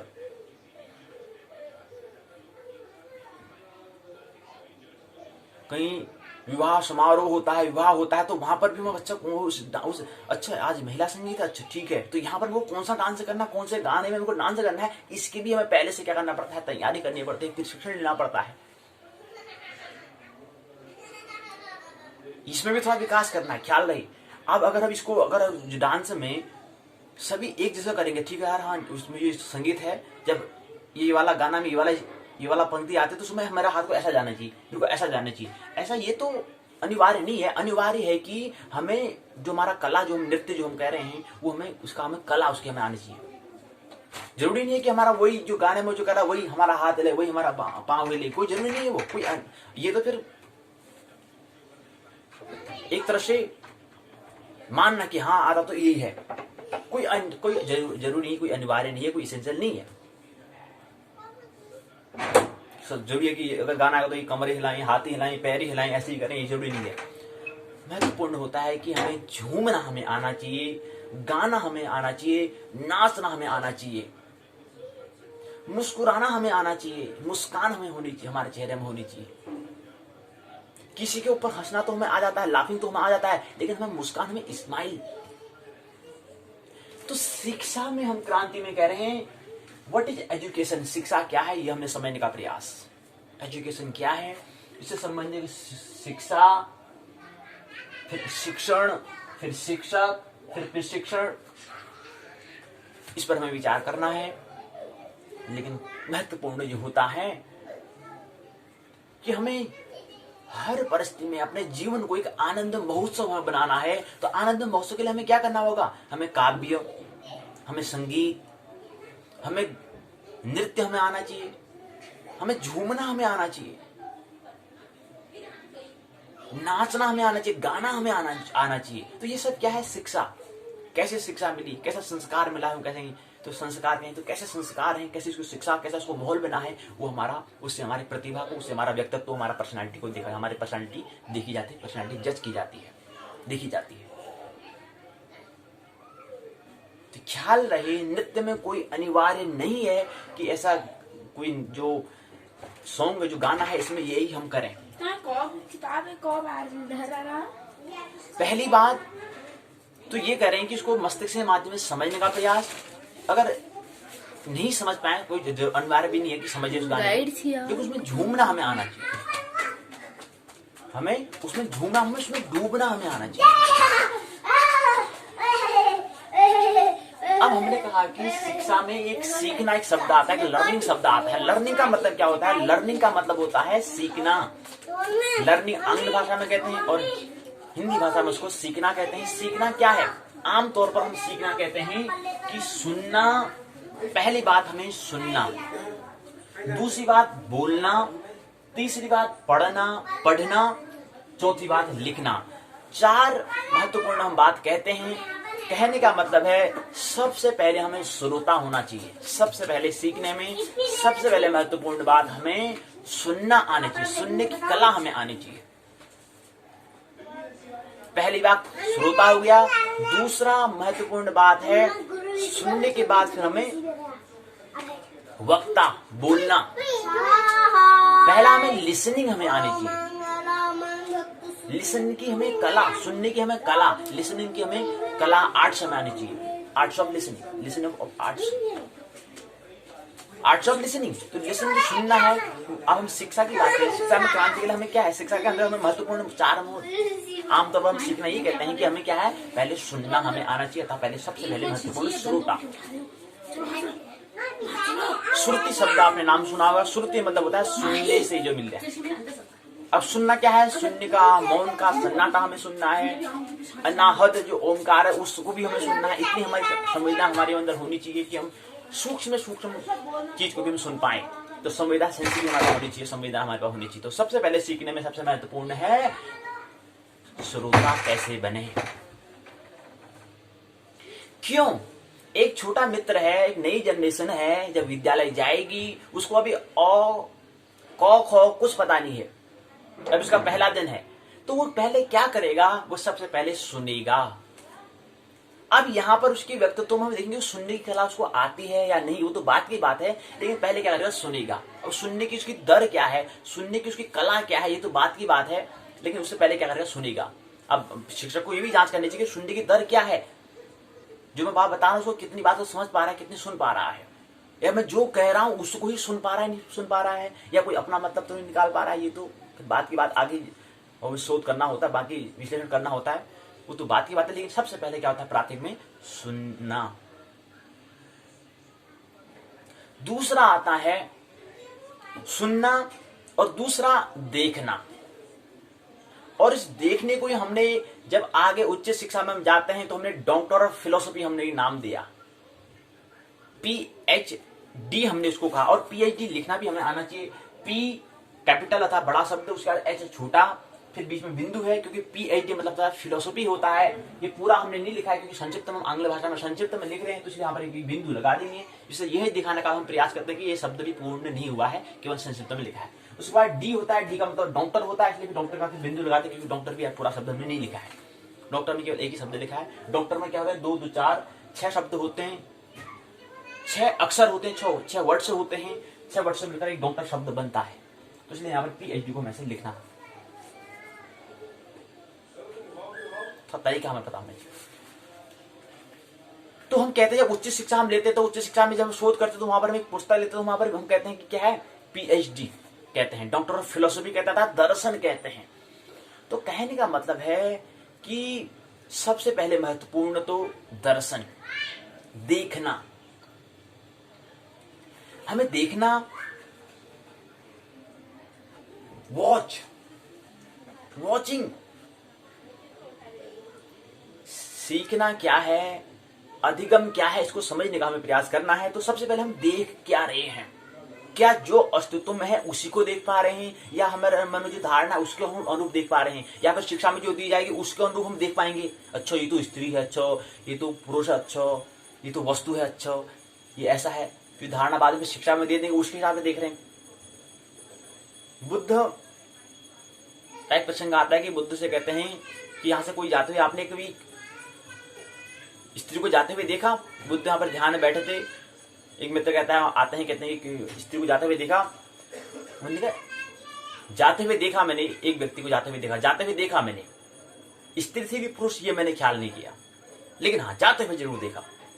तो कुछ इस तरह से मतलब शिक्षा में भी हमें क्रांति का मतलब ये होता है कि हमें जो अस्तित्व में है, जैसा है उसको वैसा हमें देखना है। हमें शिक्षा में जैसे धारणा दी गई ऐसा हमें नहीं देखना है, जो है वास्तविक में जो सत्यता है वैसे हमें देखना होता है। इसलिए कहेंगे कि देखने की भी कला हमें आनी चाहिए। शिक्षा में क्रांति में सबसे पहले महत्वपूर्ण क्रांति देखने, जो अस्तित्व में है जैसा है उसको वैसा देखना, अपने मन के अनुरूप या धारणा के अनुरूप नहीं, जैसा है वैसे देखना। तो शिक्षा में क्रांति, सबसे पहले क्रांति क्या है कि हमें देखना आना चाहिए, देखने की कला हमें आनी चाहिए। दूसरा, हमें सुनने की कला हमें आनी चाहिए। देखने में हमने कहा दर्शन हमें आना चाहिए, हमें दृश्य, हमें दर्शक नहीं बन जाना, हमें दर्शन हमें आना चाहिए। जैसे मंदिर में कहते हैं तो मंदिर में कहते हैं दर्शन करने जाते हैं। कभी आपने ऐसा विचार किया कि हम दर्शन क्यों कहते हैं उसको? हम मंदिर में देखने गए क्यों नहीं कहते हैं, दर्शन करने के कहते हैं। अर्थात दर्शन का मतलब होता है कि अपने अंतस, जो हम आमतौर पर देखते हैं, जो मंदिर है वो क्या है? अध्यात्म का था, मूल प्रकृति का एक साधन है, जिससे हम अपने अंतस को, जैसे कहें कि मंदिर एक दर्पण है जिससे हम अपने आप को देख सकते हैं, अंतस दर्पण कहें और भी उपयुक्त रहेगा। अपने आत्मा को देखने का एक माध्यम वो मंदिर है, टेम्पल है। तो वहां पर हम दर्शन शब्द कहेंगे, देखने का भी हम नहीं कहते हैं। हाँ, मूवी देखने गए थे, टीवी देखने गए थे, शो में वहां देखने गए थे, वो कह सकते हैं, क्योंकि वह क्या है? बाह्य आवरण था, बाह्य जगत की बात है, वो क्या है, अंतस जगत की बात है, इसलिए हम दर्शन कहते हैं। तो सबसे पहले शिक्षा में क्रांति में सबसे पहले महत्वपूर्ण है दर्शन, वॉचिंग, दर्शन, वॉच, जो हम देखते हैं कैसा देख रहे हैं उस पर हम, कला की हम बात कर रहे हैं। कला का मतलब होता है, आर्ट्स का मतलब होता है कि जैसा है अस्तित्व में वैसा हमें देखना है। तो पहला क्रांति में सबसे पहले देखना। दूसरे में आता है सुनने की कला अर्थात श्रोता होना। तीसरा आता है बोलना अर्थात वक्ता। चौथा आता है पढ़ना। पांचवा आता है लिखना। सुनना, बोलना, पढ़ना, लिखना और पहला देखना, अर्थात देखना तो हम नहीं कहेंगे, दर्शन कहेंगे। देखना कह रहे हैं, लेकिन देखना भी हमारा ऐसा देखना, वो जो अंतस जगत के लिए वो दर्शन कहलाएगा। और ऐसा देखना जो दृश्य जो हम देखते हैं उसको हम देखना कहते हैं। तो आमतौर पर हम देखना ही शब्द कहते हैं, क्योंकि वो भाई जगत की बात हम हमारे जो शब्द जो है हमारे भाई जगत के लिए हम उपयोग करते हैं, अधिकतर भाई के लिए, और थोड़ा बहुत अंतस के लिए हम के लिए माध्यम बन जाता है, इसलिए हम देखना कहते हैं। लेकिन उसके लिए दर्शन कहें तो उपयुक्त। दर्शन मतलब क्या है, देखने की कला का नाम क्या है, दर्शन है। देखने का विकसित रूप क्या है, कला, दर्शन है। तो पहले हमें देखना आना चाहिए। दूसरा हमें सुनना हमें आना चाहिए, सुनने की कला हमें आनी चाहिए। तीसरा हमें बोलने की कला हमें आनी चाहिए। चौथा हमें पढ़ने की। पांचवा हमें लिखने की। तो आमतौर पर हम 5 ही बातें ही कहते हैं कि हमें क्या आना चाहिए, देखना हमें आना चाहिए कि लोगों कैसे समाज में रहते हैं, कैसे हमें रहना चाहिए, कैसे हमें आचरण, हमारा व्यवहार रहना चाहिए। अब इसको क्या हमें व्यवहार में और अंतस में और व्यवहार में धारण करना, वो हमारा फिर वही हमारा व्यक्तित्व कहलाता है। इसको हम कैसे आचरण में लाते हैं और कैसे इसको अंतस में रखते हैं, धरते हैं। अंतस और आचरण में उसको हम व्यक्तित्व कहते हैं।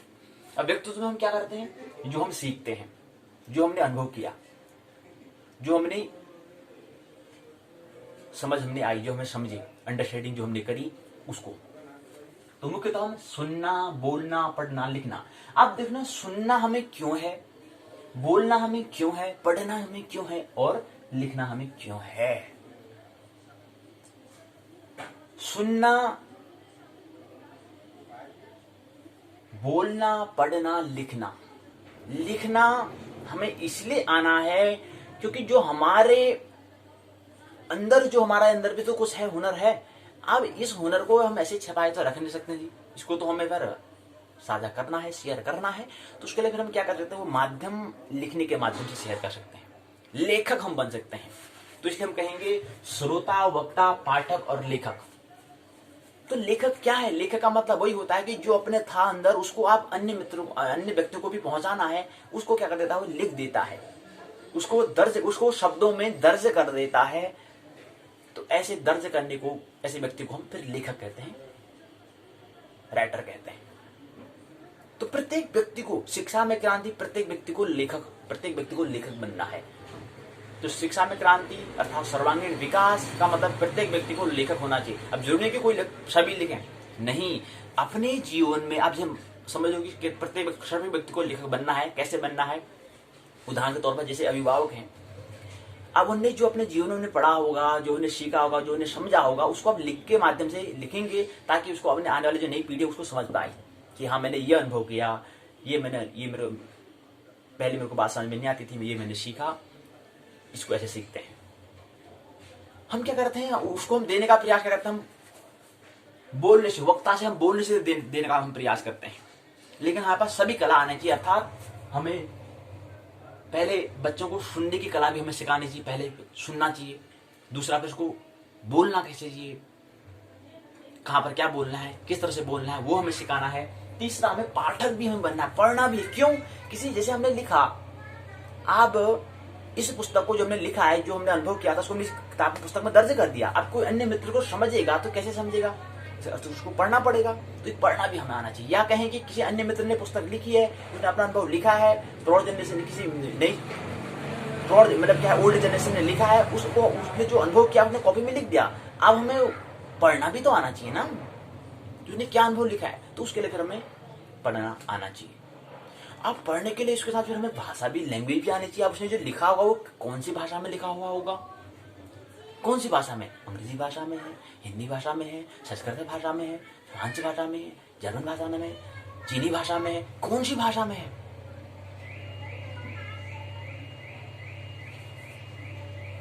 कुल मिला कहने का मतलब है सुनना, बोलना, पढ़ना, लिखना, देखना।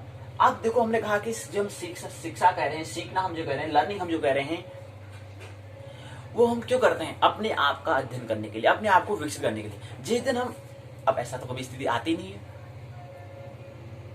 कि जिस दिन पूर्ण हम सीख जाए, फिर हम कहेंगे पुस्तक को विदा कर दें। नई नई पुस्तक हम लेते रहते हैं, ऐसा अपने आप से नए नए मुलाकात हम करना, अपने आप को नए नया विकसित हम करना ही करते रहना चाहते हैं। फिर ऐसी ध्यान की पुस्तक भी होती है, जहां पर हमें फिर जहां बात समझ में आ गया, जहां से कुछ ज्यादा हमारे स्वभाव से मुलाकात अब नहीं हो रही है, तो अब ध्यान की पुस्तक को पढ़ो, ध्यान में बैठ जाओ, उसमें फिर जो पुस्तक है, खुली पुस्तक है, उसको पढ़ो। ख्याल नहीं, जो यहाँ पर पुस्तक है उनसे तो हम मुक्त हो सकते हैं, लेकिन ध्यान की पुस्तक अनिवार्य है, उससे हम कभी मुक्त नहीं हो सकते हैं। उसके लिए हमें तो अगर कहें ध्यान अनिवार्य है, इसेंशियल जगत की बात है। ये पुस्तक जो है इतने सारे पढ़ने की आवश्यकता नहीं है, बहुत सारे पुस्तक पढ़ने की आवश्यकता नहीं है, इसलिए हम मुक्त हो सकते हैं, इससे हम स्वतंत्र हैं। कोई जरूरी नहीं कि सभी पुस्तक, बहुत सारा पुस्तक हमें पढ़ना है, उसका अध्ययन करना है, लेकिन ध्यान की पुस्तक पढ़ना अनिवार्य है, इसेंशियल जगत की बात है, इसेंशियल है, अनिवार्य है। कुछ जरूरी नहीं 10 मित्रों की बात को समझना, एक मित्र की बात आपने समझ ली, पर्याप्त है। लेकिन परमात्मा क्या समझाना चाहता है, उसके लिए हमें ध्यान में हमें जाना पड़ेगा, उसके लिए हमें ध्यान अनिवार्य है। कोई व्यक्ति किताबें पढ़े जा रहा है, इतने वर्ष से पढ़े जा रहा है, लेकिन उसको ध्यान की पुस्तक नहीं आई, सब व्यर्थ हो जाएगा, सब फिजूल हो जाएगा। लेकिन एक मित्र ने एक पुस्तक पढ़ी और उस पुस्तक में ऐसा माध्यम मिल गया, ध्यान के बारे में किन्हीं मित्रों ने बताया था, वो ध्यान के बारे में कोई ख्याल आ चुका है, तो उसका एक ही पुस्तक से काम बन गया, तो वो ध्यान करने लग गया। तो बहुत जरूरी अनिवार्य नहीं है, जरूरी नहीं है, नीड्स नहीं है कि हम, जरूरी नहीं है, आवश्यक नहीं है कि हम बहुत सारी किताबों का अध्ययन करें, और अनिवार्य है बहुत सारी किताबों का अध्ययन करना भी है। क्यों? जब तक अपने स्वभाव से मुलाकात जब तक नहीं हो जाती, तब हमें अध्ययन करते रहना होता है। या कहीं जब तक कि हमें ध्यान में कैसे जाना है, ध्यान में कैसे प्रवेश करना है, तब तक हमें समझ में नहीं आता है, तब तक हम पढ़ते रहना है, तब तक हमें तरह तरह की किताब की, अन्य तरह तरह के मित्र, अन्य जो मित्र हैं, अन्य सभी तरह के मित्र की जो पुस्तकों को हमें पढ़ना है, जब तक कि ध्यान में प्रवेश करने की हमें कला ना आ जाए, तब तो हमें क्या करना है, सभी पुस्तकों में पढ़ना है, जितनी हो सकती है जितनी में पढ़ना है। लेकिन जिस दिन हमें ध्यान की पुस्तक समझ में आती है, उसको फिर पढ़ने की आवश्यकता नहीं होती। तो समझने का हम प्रयास कर रहे हैं कि शिक्षा में क्रांति, और शिक्षा हमारा सीखना क्या है, लर्निंग क्या है, अंडरस्टैंडिंग समझ क्या है, ये सब जो हम कह रहे हैं, सीखना हम कह रहे हैं, सर्वांगीण हम इसको कहें, तो सबसे पहले महत्वपूर्ण बात ये होती है कि सीखने के लिए हमें जानना महत्वपूर्ण है कि हमारी 5 ज्ञानेंद्रियां होती हैं, 5 कर्मेंद्रियां होती हैं, 5 महाभूत होते हैं, 5 पंच महाभूत, और 5 विषय होते हैं, 3 मन, बुद्धि, अहंकार होता है, 1 प्रकृति होती है, 1 मूल होता है या ब्रह्म होता है। ये 25 तत्वों को हमें समझना है, और 25 तत्वों का हमें उपयोग हमें करना होता है।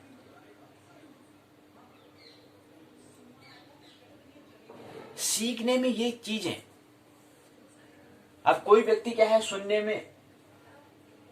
में, बोलने में, पढ़ने में, लिखने में ठीक हो चुका है, लेकिन सर्वांगीण विकास का मतलब सभी अंगों का विकास तब होगा जब हमें सभी 5 ज्ञानेंद्रियों का उपयोग हम कर पाए, 5 कर्मेंद्रियों का हम उपयोग कर पाए, 5 जो तत्व हैं उनका, और 5 विषय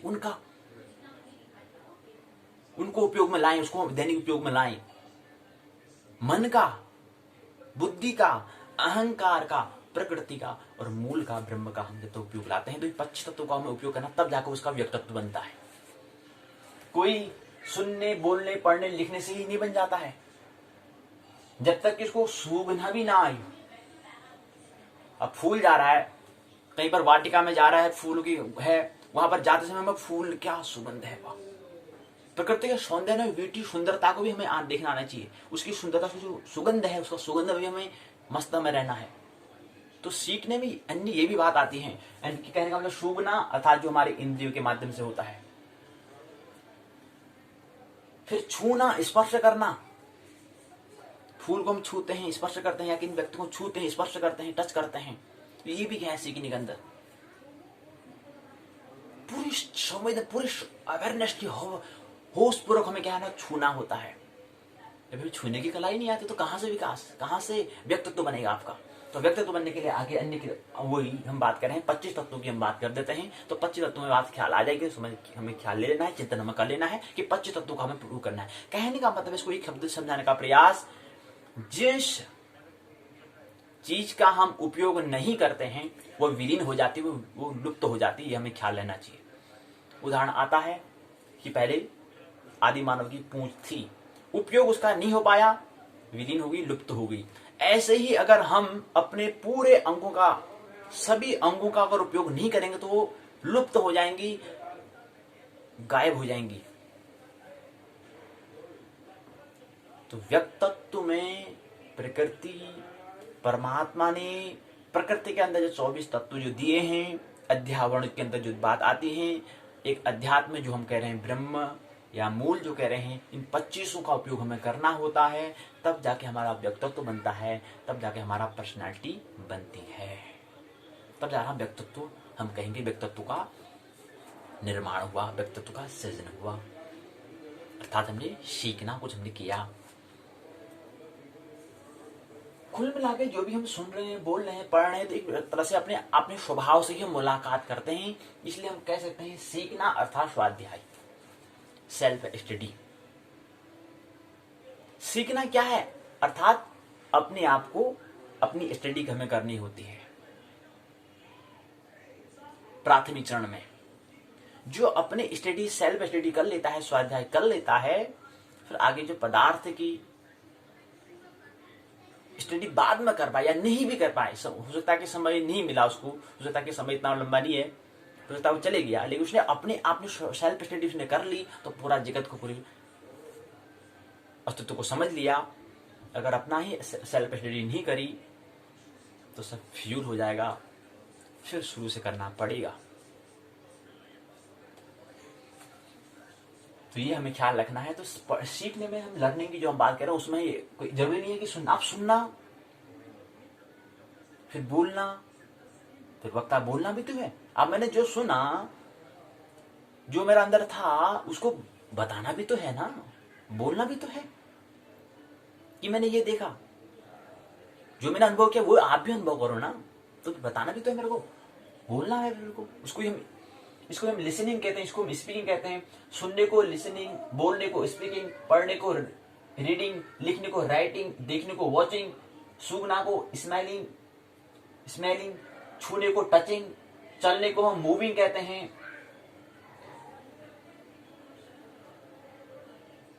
सिटिंग, सेटिंग, फकिंग और टेस्टिंग। तो इस तरह से पांच जो हमारी 5 ज्ञानेंद्रियां, 5 कर्मेंद्रियां, इस तरह से हमारी हमें उसका हमें निखारना है। प्रत्येक अंग का हमें क्या करना है, उपयोग में करना है। उपयोग नहीं करेंगे तो फिर क्या हो जाएगा, लुप्त हो जाएगा। तो लुप्त नहीं करना है, और एक भी लुप्त हो गया तो फिर विकास सर्वांगीण मतलब सभी अंगों का फिर विकास नहीं हुआ। सर्वांगीण विकास का नाम ही व्यक्तित्व है। सर्वांगीण जब विकास हो जाता है उसका ही जो उस शब्द को हम कहें तो उसका शब्द जो होगा अर्थात उसका व्यक्तित्व हम कहेंगे। सर्वांगीण विकास, व्यक्तित्व हो सकते हैं, लेकिन व्यक्तित्व में जिसने सर्वांगीण सभी अंगों का विकास किया तो उसका व्यक्तित्व से फिर हम कुछ प्रेरणा ले सकते हैं, जिसने सर्वांगीण विकास किया। अब दूसरा जो हम कह रहे हैं, जो हम सुनने की हम बात कर रहे हैं, सुनने के लिए, स्पीकिंग के लिए जो हम बता रहे हैं कि हमारा सबसे पहले देखना होता है, सुनना होता है, बोलना होता है, पढ़ना होता है, लिखना होता है। अब हमें पढ़ना क्यों है, लिखना क्यों है, कभी गौर किया, हमें प्रश्न किया कि क्यों करना है? स्वाध्याय करना है, सेल्फ स्टडी करना है, अपने आप को समझना है, अपने आप को मैं कितने गहराई में, कहाँ कौन सी गहराई में, कितने गहराई में हूँ, उससे आगे अपने आप को ऊपर ले जाना है, उच्चतम शिखर तक हमें जाना है, आगे यात्रा करनी है। इस तरह से हमें के लिए क्या है, शिक्षा हमें लेनी होती है। शिक्षा क्यों जरूरी है, शिक्षा हमें क्यों लेनी है, इस पर अथक विचार आप चिंतन करेंगे। एक माध्यमिक बना दिया शिक्षा का मतलब, इसे आगे भी चिंता करें। चिंता का एक थिंकिंग का, चिंतन का, थिंकिंग का एक माध्यम बना। कोई पुस्तक में आप पढ़ रहे थे, वहां से आपने पढ़ा, कोई जरूरी नहीं पूरी पुस्तक को पढ़ना है, लेकिन वहां से आपको कुछ एक थिंकिंग करना है, एक एक बहाना मिल जाए, एक साधन मिल जाए, एक बहाना मिल जाना चाहिए, ताकि उससे मैं अपना अध्ययन कर सकूं, अर्थात अपने आप को विकसित कर सकूं। वही होता है। तो यहां पर हम जो कह रहे थे, ये भी क्या है, एक माध्यम है अपने आप को विकसित करने का। तो ये है सुनना, बोलना, पढ़ना। अब कह रहे हैं इसको हमें क्या करना है, तीनों तल पर, मूलतः तीनों तल पर हमें ले जाना है। मस्तिष्क के तल पर भी इसको ले जाना है, अर्थात विचार चिंतन हमें करना होता है शिक्षा में। अगर शिक्षा में क्रांति करने के लिए हमें क्या करना पड़ेगा, मस्तिष्क का भी हमें क्या करना पड़ेगा, बहुत तरह का हमें उपयोग करना पड़ेगा। हृदय का भी, हार्ट का भी, हमें काव्य का भी हमें जन्म देना है, और नाभि स्तर हमारे ध्यान स्तर में भक्ति का भी हमें जन्म देना है। ये हमें ख्याल रही। तो ये जो हम सीखने, जो पढ़ाई सीखने, लर्निंग की जो बात कर रहे हैं, उसको तीनों तल पर हमें ले जाना है। कुछ तरह में अगर विचार करना तो मस्तिष्क से करना है, फिर जहाँ पर फिर मस्तिष्क से बात न्यू बात, जहाँ पर मस्तिष्क ब्रेन की सीमा आ चुकी है, मस्तिष्क की सीमा आ चुकी है, उसके बाद फिर उसको हृदय में ले जाना है। फिर हृदय में जाएंगे तो उसके बाद फिर नाभि में ले जाना है। फिर नाभि में जाकर भक्ति में मग्न हो जाना है। कुल मिला के हमें झूमना, नाचना, गाना हमें आना चाहिए। जीवन एक नाटक, एक अभिनय हो जाना चाहिए। क्या हो पाता है, प्रश्न करें, क्या हो पाया? अभी तक इतना जीवन जी ले, क्या हो पा रहा है? क्या मैं जीवन को जी पा रहा हूं? क्या हमको जीवन की जीने की कला आई? फिर ऐसे साहित्य, ऐसा ही नृत्य, ऐसा ही संगीत, ऐसा ही काव्य, ऐसे ही गाना, ऐसे ही झूमना, ऐसे ही मुस्कुराना, ऐसे ही नाचना, ये तरह तरह के शिक्षा के आगे क्या है, विस्तार रूप है। फिर आगे इसका क्या विस्तार रूप है। फिर आगे हमें करना है कि यार कुछ समझते हैं, यार मेरे को संगणक समझना है, संगणक को जो कंप्यूटर है उसको समझना है, क्या है इसको समझता हूं मैं। तो उसको समझने से क्या मतलब, कैसे समझेंगे इसको? कंप्यूटर आपको दे दिया, आपको कंप्यूटर में कुछ भी नहीं आता, और क कुछ भी नहीं आता उसको, आप क्या केवल आपको दे दिया, आप क्या करेंगे? अब उसको सीखने के लिए क्या करना पड़ेगा आपको? किसी पुस्तक के माध्यम से या किसी शिक्षक के माध्यम से, जिसने इसके बारे में समझा हो, वहां से इसको लेंगे। और हमारे लेने में काफी समय लग जाएगा हमको। हो सकता है कि 7 साल लग जाए, हो सकता है 10 साल लग जाए, हो सकता है 20 साल हो जाए, पूरी जिंदगी लग जाए, तब नहीं समझ पाए। लेकिन उसके लिए एक माहौल क्या जाना पड़ेगा, हमें एक शिक्षक प्रशिक्षण संस्थान में जाना पड़ेगा, शिक्षण संस्थान में जाना पड़ेगा, जहां पर हमें प्रशिक्षण मिल जाए, जहां पर उसको केवल हमें समझा दे। उसी का नाम प्रशिक्षण है, उसका नाम है ट्रेनिंग है। एक शिक्षा एजुकेशन, दूसरा शिक्षण मतलब टीचिंग हो गया, फिर शिक्षण मतलब होता है ट्रेनिंग, शिक्षण मतलब होता है टीचर। उसको ऐसे संस्थान, ऐसे शिक्षणालय जहां पर हमें क्या मिल जाए, जो मैं उसको नहीं कर पा रहा हूं, मैं तो अभी इसको कुछ भी नहीं आता है, लेकिन ऐसे संस्थान में जहां पर शिक्षक के माध्यम से वो बताता है कि ये क्या चीज है, और उसको बताने में क्या है, मेरे को हो सकता है मेरे को 10 साल लगते हैं, लेकिन वो मेरे को 2-3 साल में समझा देता है।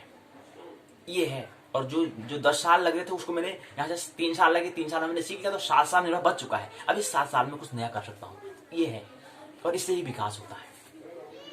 इसलिए हम स्कूल में, इसलिए हम कहीं शिक्षालय में, इसलिए हम विद्यालय में, इसलिए विश्वविद्यालय में, इसलिए महाविद्यालय में हम जाते हैं, इसलिए हमें शिक्षा लेनी होती है।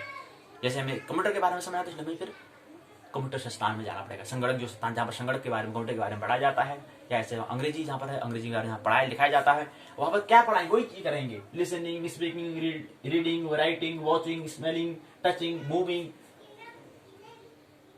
फकिंग, सेटिंग, टेस्टिंग, इस तरह के जो 5 के आने 5 कर्मंदियां, इससे संबंधित कुछ बातें हम बताएंगे। ये चीज वहां पर सीखना होता है।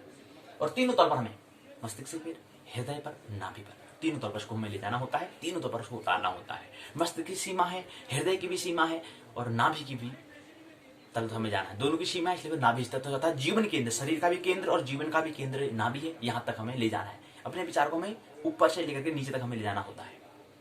ये हमें ख्याल रहे, तब जाके क्रांति होती है शिक्षा में। तीसरा प्रकरण था, तो कुछ बातें यहां से हमें मिल गई होंगी, और हम चिंतन करेंगे। मानना नहीं है, जानना है। तो यहाँ से हमें एक तरीका मिल जाएगा, एक आइडिया मिल जाएगा, ताकि हम चिंतन करें, ताकि हम स्वाध्याय करें। इसलिए उसका नाम स्वाध्याय दिया है। स्वाध्याय का मतलब एक तरीका, एक बहाना, जिससे मैं अपना अध्ययन कर सकूं, वो स्वाध्याय है, वो सेल्फ स्टडी। तीसरा चरण है, एक हमको यहाँ पर एक 700 वर्ग फुट की क्या है, तीसरे चरण में प्रवेश कर रहे हैं। 700 वर्ग फीट की क्या है क्षेत्र पर एक एरिया, भूमि है। इस भूमि में हम क्या कर सकते हैं, इस भूमि में हम शौचालय बना सकते हैं। अभी रहने के लिए आवास अगर हम बनाना है तो शौचालय बना सकते हैं, मंदिर बना सकते हैं, रसोई बना सकते हैं, 3 कमरे उसको बना सकते हैं 700 वर्ग फीट में। 700 वर्ग फीट अर्थात इसकी जो लंबाई जो होगी वो 50 फीट होगी, इसकी जो चौड़ाई होगी वो 14 फीट होगी। तो 50 लंबाई गुणा चौड़ाई बराबर क्या होता है, क्षेत्र। क्षेत्र मतलब होता है 2, क्षेत्र मतलब होता है 2 अक्ष जहां पर हो। अब अक्ष का हम एक्स अक्ष से नाम दे दें, वाई अक्ष से नाम दे, नाम है एक संज्ञा है, उसे नाम दे रहे हैं। 2 अक्ष जहां पर होते हैं, 2 जैसे ये है एक्स वाई एक्स, ये एक्स ये वाई, ये दो एक्सेस में दिए गए हैं। दो एक्सेस से क्या बना है, पट्ट बना है, सफेद पट्ट बना हुआ है, सूखा पट्ट, ये क्या है, व्हाइट बोर्ड बना है। तो एक्स और वाई एक्सेस से मिलकर बन गया है पूरा आयताकार। तो क्षेत्रफल में, एरिया में हमेशा दो चीज की आवश्यकता होती है, लंबाई की, चौड़ाई की आवश्यकता, अर्थात दो अक्ष की आवश्यकता होती है। तो लंबाई इसकी क्या है 700 वर्ग फीट, अर्थात इसकी लंबाई जो है 50 फीट है और इसकी जो चौड़ाई है 14 फीट है, दोनों का योग बन जाता है। तो लंबाई क्षेत्रफल बराबर एरिया बराबर होता है लेंथ इंटू ब्रेथ, लंबाई गुणा चौड़ाई। तो इसका क्या होता है, एरिया आ जाता है 700 वर्ग फीट है। अब 700 वर्ग फीट में व्यक्ति क्या है, एक छोटा परिवार आनंद महोत्सवपूर्वक जी सकता है, रह सकता है। 700 वर्ग फीट पर्याप्त है भूमि। जनसंख्या वृद्धि तो कभी 50 साल में करीब करीब 4 अरब लोग जन्म ले रहे हैं। इतनी तरह से जनसंख्या विस्फोट हो रहा है। एक सेकंड में 2.5 लोग का जन्म, एक प्राण में अर्थात 4 सेकंड में 10 लोगों का जन्म हो रहा है। इतनी तेजी से क्या हो रहा है, जनसंख्या में वृद्धि हो रही है। तो 700 वर्ग फीट मिल जाए, इस पर थोड़ा विचार हमें करना है। 700 वर्ग फीट मिल जाए, इसमें भी हमें विचार कर लेना चाहिए। जिस दर से व्यक्ति की यहाँ पर जनसंख्या में वृद्धि हो रही है, पॉपुलेशन इंक्रीज हो रही है, डिक्रीज नहीं इंक्रीज, बढ़ रही है। एक प्राण, एक श्वास को अंदर लेंगे, एक श्वास को बाहर छोड़ेंगे। एक श्वास को अंदर लेने में जो स्वस्थ व्यक्ति है, एक श्वास को अंदर लेने में 2 सेकंड का वक्त है, एक श्वास को बाहर छोड़ने में 2 सेकंड का वक्त। प्राण अपान 4 सेकंड का वक्त 10 व्यक्ति जन्म ले लिया। तो 700 वर्ग फीट मिल जाए, ये भी पृथ्वी की तो जो क्षेत्रफल तो सीमित है ना। तो हम कह रहे हैं 700 वर्ग फीट में मिल जाता है। तो 700 वर्ग फीट अगर व्यक्ति को मिल जाता है तो उसको कैसे, उसका आवास का निर्माण करना है, भवन का निर्माण करना है। इसमें क्या हो सकता है, इसमें जो शौचालय अनिवार्य है, मंदिर भी अनिवार्य है, या ध्यानालय कह सकते हैं, मंदिर कहें या ध्यानालय कहें। ध्यान करने का जो आलय है, जो घर है, जो कमरा है, उसको हम ध्यानालय या मंदिर कहें, टेंपल कहें। तीसरा रसोई भी जरूरी है और 2-3 कमरे भी आवश्यक होते हैं। अब 700 वर्ग फीटों में क्या करना है, पहले में हमें 100 वर्ग फीट में क्या करनी है, 4 दीवारी बना लेनी है। उसके बाद एक जो हम कह रहे हैं, एक जो हमारे चारों ओर का जो हमारा एरिया में जो भूमि मिल चुकी, जो हमें क्षेत्र मिल चुका है, इस क्षेत्र में 100 वर्ग फीट हमें क्या करना है, इसकी 4 दीवारी बना लेनी है। 4 दीवारी मतलब 4 दिशा होती है, उसके दीवार जो है चारों तरफ से जो दीवार हो 4 दीवारी कहलाता है। तो 4 दीवारी बना लेनी है। उसके बाद आगे जो मंदिर जिसका अंत जो उससे हम आगे बढ़ते हैं, 100 वर्ग फीट जो बन जाता है, एरिया बन जाता है। उसके बाद आगे जो आयताकार जो रेक्टेंगुलर क्षेत्र है, इस क्षेत्र में क्या करना है, एक तरह से यहाँ पर हमने कहा इस कोने में मंदिर ला सकते हैं। मंदिर के लिए कितनी भूमि चाहिए हमको, 27 वर्ग फीट पर्याप्त है। ध्यान करने के लिए पर्याप्त है, ज्यादा बहुत कुछ हमें करना नहीं है। मंदिर के लिए 27 वर्ग फीट पर्याप्त है। उसमें ध्यान करने के लिए, जिसमें दैनिक कार्य होगा, उसके बाद जिसमें हमें काम नहीं करना है, उसमें ध्यान करने के लिए अलग से कमरा होना चाहिए, तो मंदिर होना चाहिए। तो 27 वर्ग फीट में क्या है, मंदिर हो जाएगा। तो मंदिर यहाँ बना। उसके बाद फिर अगला यहाँ पर शौचालय, मंदिर के बाद ठीक शौचालय के लिए भूमि 77 वर्ग फीट हम ले रहे हैं अपनी दृष्टि से। 77 वर्ग फीट में क्या जाएगा, शौचालय बन जाएगा। उसके बाद ये 2 हो चुके हैं। उसके बाद तीसरा जो उसको हम तरीका बना रहे हैं, आगे ज्योतिष में ही एक हिस्सा आता है, वहां पर हमें कि कौन से दिशा में मंदिर, कौन से दिशा में शौचालय, कौन से तरह से क्या बनाना है उस पर। तो ये भी क्या है, ज्योतिष का हिस्सा है, इसलिए बात हम कर ले रहे हैं। तो हमने कहा कि इस दिशा में क्या है, मंदिर बन जाएगा। मंदिर कितने क्षेत्र में बनेगा, मंदिर का क्षेत्रफल 27 वर्ग फीट मंदिर बन गया। उसके बाद दूसरे में शौचालय बन गया। शौचालय बना हमारा 77 वर्ग फीट में। उसके बाद ये 2 हमारा हो गया। इसके बाद फिर मध्य बीच में क्या है, थोड़ा बीच में दूरी रख दे रहे हैं, क्योंकि यहाँ पर यानी कि ये है इधर की ओर हमारा मंदिर आ जाएगा, शौचालय आ जाएगा, एक कमरा आ जाएगा, फिर बीच में बरामदा, बीच में थोड़ा गैपिंग। उसका फिर यहाँ इधर साइड को फिर 2 कमरे आ जाएंगे। 2 कमरे आ जाएंगे, और इसके मध्य में जो बीच मध्य में यहाँ पर एक कमरा, एक यहाँ पर रसोई आ जाएगी। तो पहले मंदिर, शौचालय, एक कमरा, फिर यहाँ को एक रसोई किचन हो गया, उसका फिर एक कमरा, फिर 2 कमरा, और बीच में बरामदा आ जाएगा, बैठक रूम कह सकते हैं, बरामदा आने जाने के लिए जो रास्ता है। तो ये आने वाला जो रास्ता है ये 100 वर्ग फीट हम ले रहे हैं, और बाकी वाले में मंदिर, शौचालय, फिर एक कमरा, फिर रसोई, फिर एक कमरा, फिर एक कमरा। आज यहाँ पर हमने कहा कि मंदिर, यहाँ पर पहला कमरा इसको रूम 1 लिखा, फिर दूसरा रूम 2 लिखा, फिर बीच में रसोई आ गई, फिर एक कमरा तीसरा लिखा हमने, ये 3 लिखा। और इसके मध्य बीच में जो बरामदा है ये कितना है, 100 वर्ग फीट। कुछ जो बीच में दूरी जो है आने जाने के लिए बीच में रास्ता चाहिए, तो 100 वर्ग फीट आने जाने का रास्ता, वो बरामदा वो 100 वर्ग फीट वो भूमि वहां पर ले लेगा। तो कुल मिला के हम कह रहे हैं कि 100 वर्ग फीट यहाँ पर ले लिया हमारे, और 100 वर्ग फीट हमारे 4 दीवारी में लग गया, और जो कमरा 3 कमरे हो गए, शौचालय और रसोई, ये जो है इसके एरिया 500 वर्ग फीट में एरिया, इतने क्षेत्र में हमने कमरे बना दिया। तो इस तरह से पूरा 700 वर्ग फीट इसकी बन जाती है, वो बन जाती है। तो 500 वर्ग फीट में आवास, 200 वर्ग फीट में 4 दीवारी। 4 दीवारी कैसे, 4 दीवारी में 100 वर्ग फीट तो बाहर हो जाएगा, भवन कमरे बनने से पहले जो बाहर है उसको 100 फीट वहां ले लेंगे, और ठीक मध्य में जो बरामदा जो हम कह रहे हैं, जो बैठक रूम कह रहे हैं आने जाने के लिए, वहां पर 100 फीट, तो 100 मतलब 100 + 100 पर 200 वर्ग फीट ऐसे बनता है।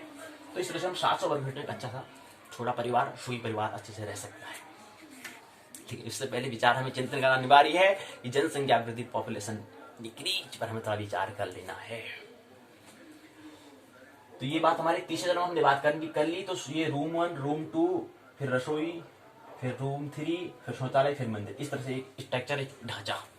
आगे और भी हमें ज्योतिष में काम करना होगा, उस पर हम बात कर लेंगे। आप कहाँ पर मंदिर होना चाहिए, कौन सी दिशा में मंदिर होना चाहिए, कौन सी दिशा में रसोई, कौन सी दिशा में कमरे या शौचालय या मंदिर, इस तरह से आगे विचार हमें काम करना होगा। इसलिए हम संक्षिप्त में ढांचा, हमने एक रूपरेखा आज इस ज्योतिष 28 दिवसीय ज्योतिष स्वरूप के 21वें दिन में हमने बात कर ली है। आइए पाठशाला के द्वितीय भाग में ये प्रवेश करें।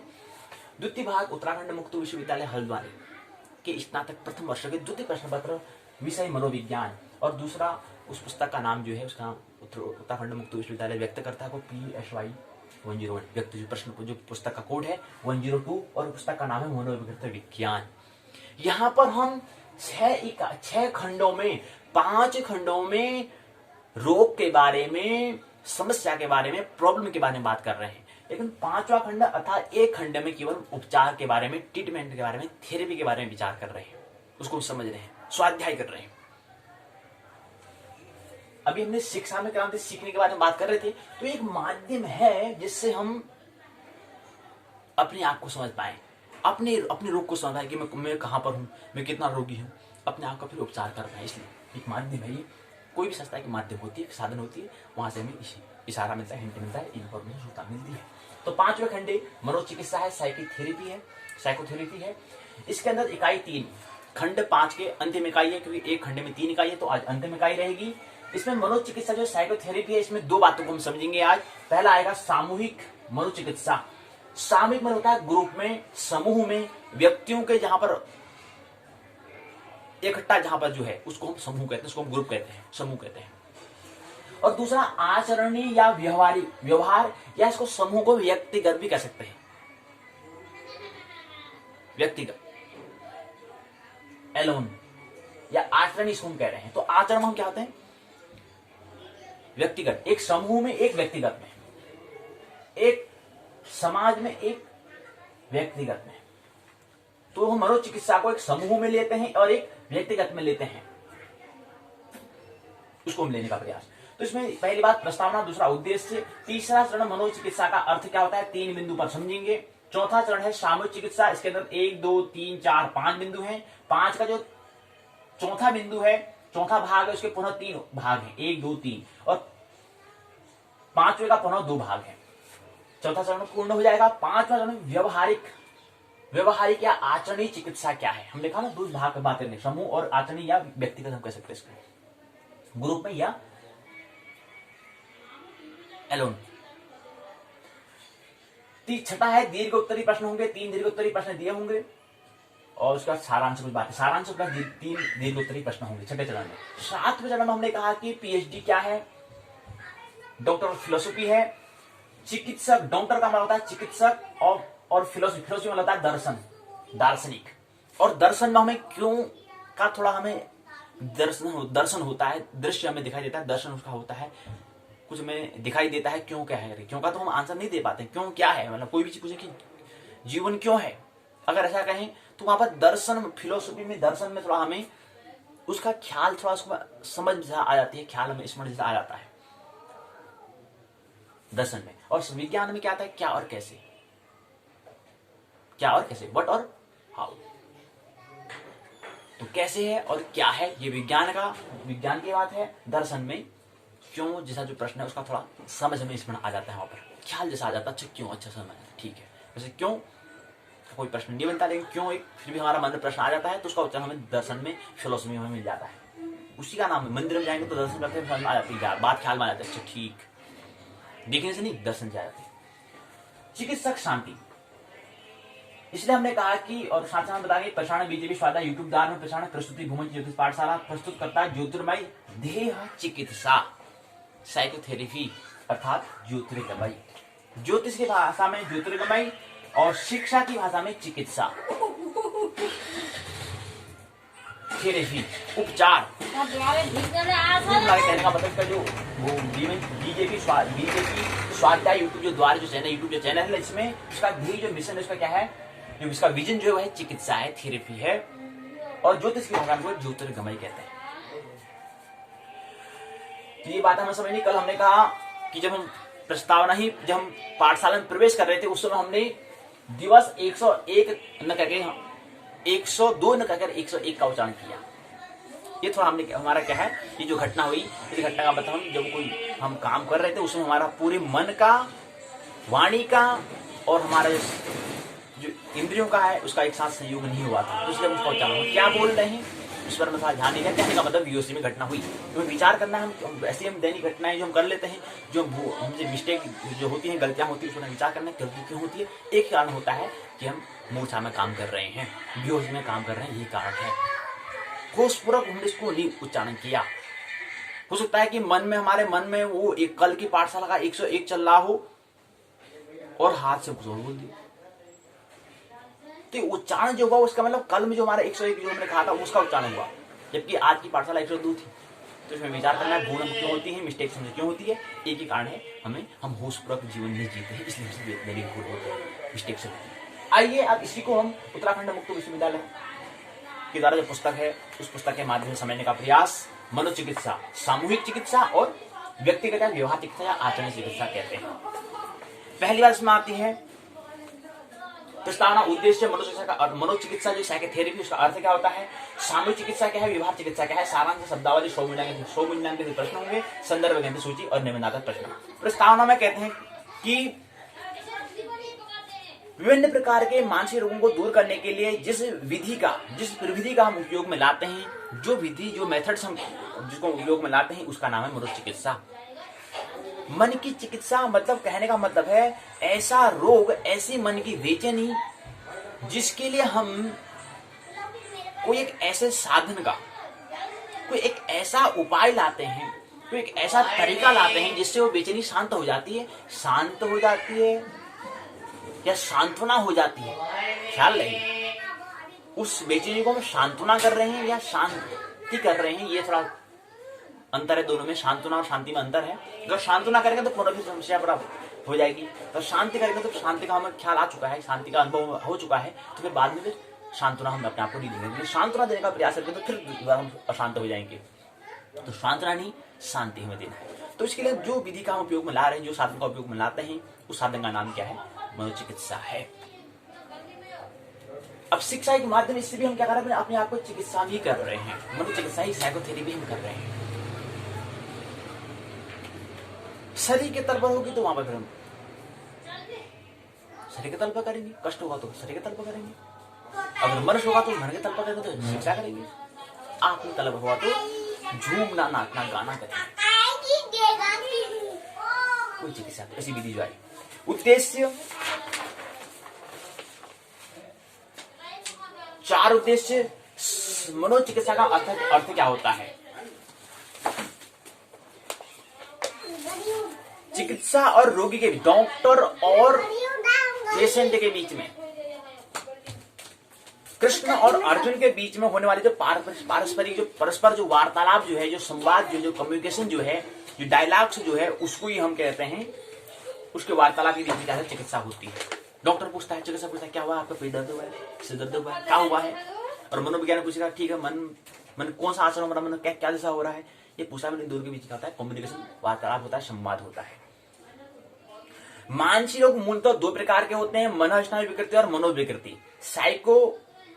साइकोसिस और साइकोन्यूरोसिस दो प्रकार के मूलतः रोग होते हैं, डायजिसिस होते हैं। मनोस्नायु विकृति उसे कहेंगे, साइकोन्यूरोसिस उसे कहेंगे जिसमें रोगियों के उपचार हेतु मन की चिकित्सा एकमात्र चिकित्सा होती है, जहां पर मन की, जहां पर स्नायु की विकृति, जहां पर स्नायु जो है, जो हमारे स्नायु हम कह रहे हैं, जहां पर स्नायु का विकृति जहां पर हो चुका है, रुग्ण जहां पर हो चुका है, उसके लिए एकमात्र चिकित्सा मन की, अर्थात दुख की बात कर रहे हैं। मनोस्नायु विकृति अर्थात दुख, जब हम दुखी होते हैं उसके लिए उपचार के लिए एक ही उपचार है, एक ही थेरेपी, एक ही ट्रीटमेंट है, एक ही इलाज है, वह है मन की चिकित्सा। उसका मतलब है शिक्षा, उसका मतलब है गुरु के पास उसका उपचार मिलेगा या मनोचिकित्सालय में मिलेगा। लेकिन अगर मनोविकृति था, कहीं शरीर पर कष्ट हो गया, कट गया, कहीं पर लग गई, चोट आ गई, तो वहां पर उपचार करने के लिए हमें हॉस्पिटल में जाना पड़ेगा, चिकित्सालय में जाना पड़ेगा, क्योंकि वहां पर हमारे स्नायु क्या मनोविकृत हो चुका है। मन की कहने का मतलब है हमारा शरीर में कुछ कट चुका है, तो वहां पर उसका इलाज कर मन पट्टी के लिए हमें चिकित्सालय में जाना पड़ेगा, हॉस्पिटल में जाना पड़ेगा, अस्पताल में जाना पड़ेगा।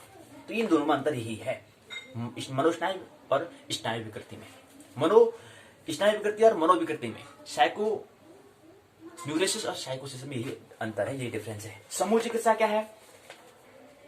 समूह चिकित्सा स्वयं में कोई स्वतंत्र चिकित्सा पद्धति नहीं है, बल्कि विभिन्न चिकित्साएं पद्धतियां जैसे मनोविश्लेषण हो गया, सम्मोहन हो गया, व्यवहार आदि सामूहिक परिस्थितियों में उपयोग में आती है। तो इसलिए हमने समूह चिकित्सा का ग्रुप थेरेपी हमने कहा इसको। इसके लिए दो तीन बिंदु यहाँ पर दिए गए। पहला आता है डिटेक्टिव सामूहिक चिकित्सा, दूसरा मन अभिनय, तीसरा सामूहिक मुठभेड़ चिकित्सा, चौथा सामूहिक चिकित्सा के गुण यहाँ पर दिए हुए हैं, क्वालिटी इसके अंदर पहला, दूसरा, तीसरा, 3 क्वालिटी यहाँ पर दी गई है। फिर सामूहिक चिकित्सा के कुछ दोष होते हैं, 2 दोष यहाँ पर दिए गए हैं। उसका आता है व्यवहार चिकित्सा, या इसको व्यक्तिगत चिकित्सा भी हम कहेंगे। व्यवहार चिकित्सा भी अपने आप में कोई अकेली विधि नहीं है। चिकित्सा की यह एक ऐसी पद्धति है जिसमें सीखने की क्रिया से संबंधित प्रयोग द्वारा प्रतिपादित सिद्धांतों, नियमों पर आधारित कई प्रविधियां सम्मिलित होती हैं। इसका 1960 में उपयोग किया गया था। इसके अंदर कुछ 2 बातें यहाँ पर दी गई, 2 बिंदु में बताई गई हैं। मानसिक रोग अथवा व्यक्तित्व की असमानता, शारीरिक विकृति के कारण उत्पन्न मानसिक रोगों को छोड़कर सही अर्थों में कोई रोग नहीं है, बल्कि दोषपूर्ण शिक्षण प्रक्रिया का घोतक होता है, जो किन्हीं कारणों से प्रभावित होती है। जो हम व्यवहार चिकित्सा कह रहे हैं, वहां पर हमें कोई कष्ट नहीं हो रहा होता, हम दुखी हो रहे होते हैं। और दुखी किस लिए होते हैं कि जो हमें वहां पर शिक्षा भी स्कूल में सिखाया, जो विद्यालय में हमने सिखाया, उसको तो हमने कुछ धारण हमने कर लिया, रख दिया, उसको धर दिया, उसके अनुरूप अपना आचरण हमने बना लिया, व्यवहार बना लिया। तो ऐसे ही जो हमारा व्यवहार बन चुका है, उसके माध्यम से जो हमने सीखा था, जो हमने सीख लिया, उसके माध्यम से जो हम अपना व्यवहार कर रहे हैं, तो ऐसी चिकित्सा को व्यवहार चिकित्सा कहते हैं। व्यक्ति जीवन की समस्याओं के साथ उपयुक्त समायोजन योग्य व्यवहार अथवा योग्यता अर्जित करने में जब विफल हो जाता है, तो जो कुसमयोजित व्यवहार अर्जित करता है, दूसरी तरह से मतलब व्यवहार उपयुक्त करता है। इसके लिए कुछ बिंदु दिए गए हैं। पहला बिंदु, इसकी कुछ विधि है। पहली विधि है सरल विलोपन, दूसरा क्रमबद्ध असंवेदीकरण, तीसरा है अंतर विस्फोटक चिकित्सा, चौथा है दृढ़ग्राही चिकित्सा, पांचवा है विरुचि चिकित्सा। अब सरल विलोपन यहाँ से प्रारंभ विज्ञान से हुआ है, यहाँ पूर्ण हो जाता है। दूसरा क्रमबद्ध असंवेदीकरण है, यहाँ से विज्ञान शुरू होता है, यहाँ पूर्ण होता है। इसके कुछ वहां पर ढंग दिए गए हैं, कुछ लक्षण यहाँ पर दिए गए हैं। पहला है रोगी को शांत रहने का प्रशिक्षण हमें देते हैं, उसको हम ट्रेनिंग देते हैं, उसको प्रशिक्षण करते हैं, उसको ऐसा हम सिखाते हैं। सीखने को ही हम कहते हैं प्रशिक्षण कहते हैं, ऐसा तरीका बताते हैं उसको प्रशिक्षण। दूसरा है श्रृंखला निर्माण, दूसरा ढंग है श्रृंखला निर्माण। तीसरा है असंवेदीकरण में विधान। ये 3 बातें यहाँ पर दी गई।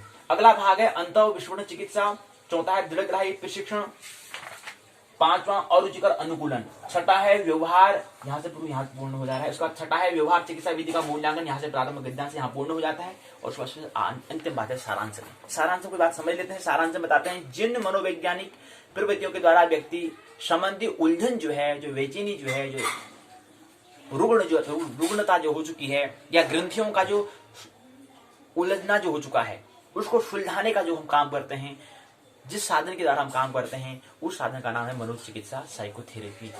तो मनोचिकित्सा क्या है, आज के खंड में हम समझ गए हैं। तो मनोचिकित्सा का जो खंड 3 इकाई हमने समझा, तो मनोचिकित्सा क्या है, साइकोथेरेपी क्या है, ये हमने समझ लिया। 3 इकाई में हमने समझने का प्रयास हमने किया। पहले इकाई में हमने समझा कि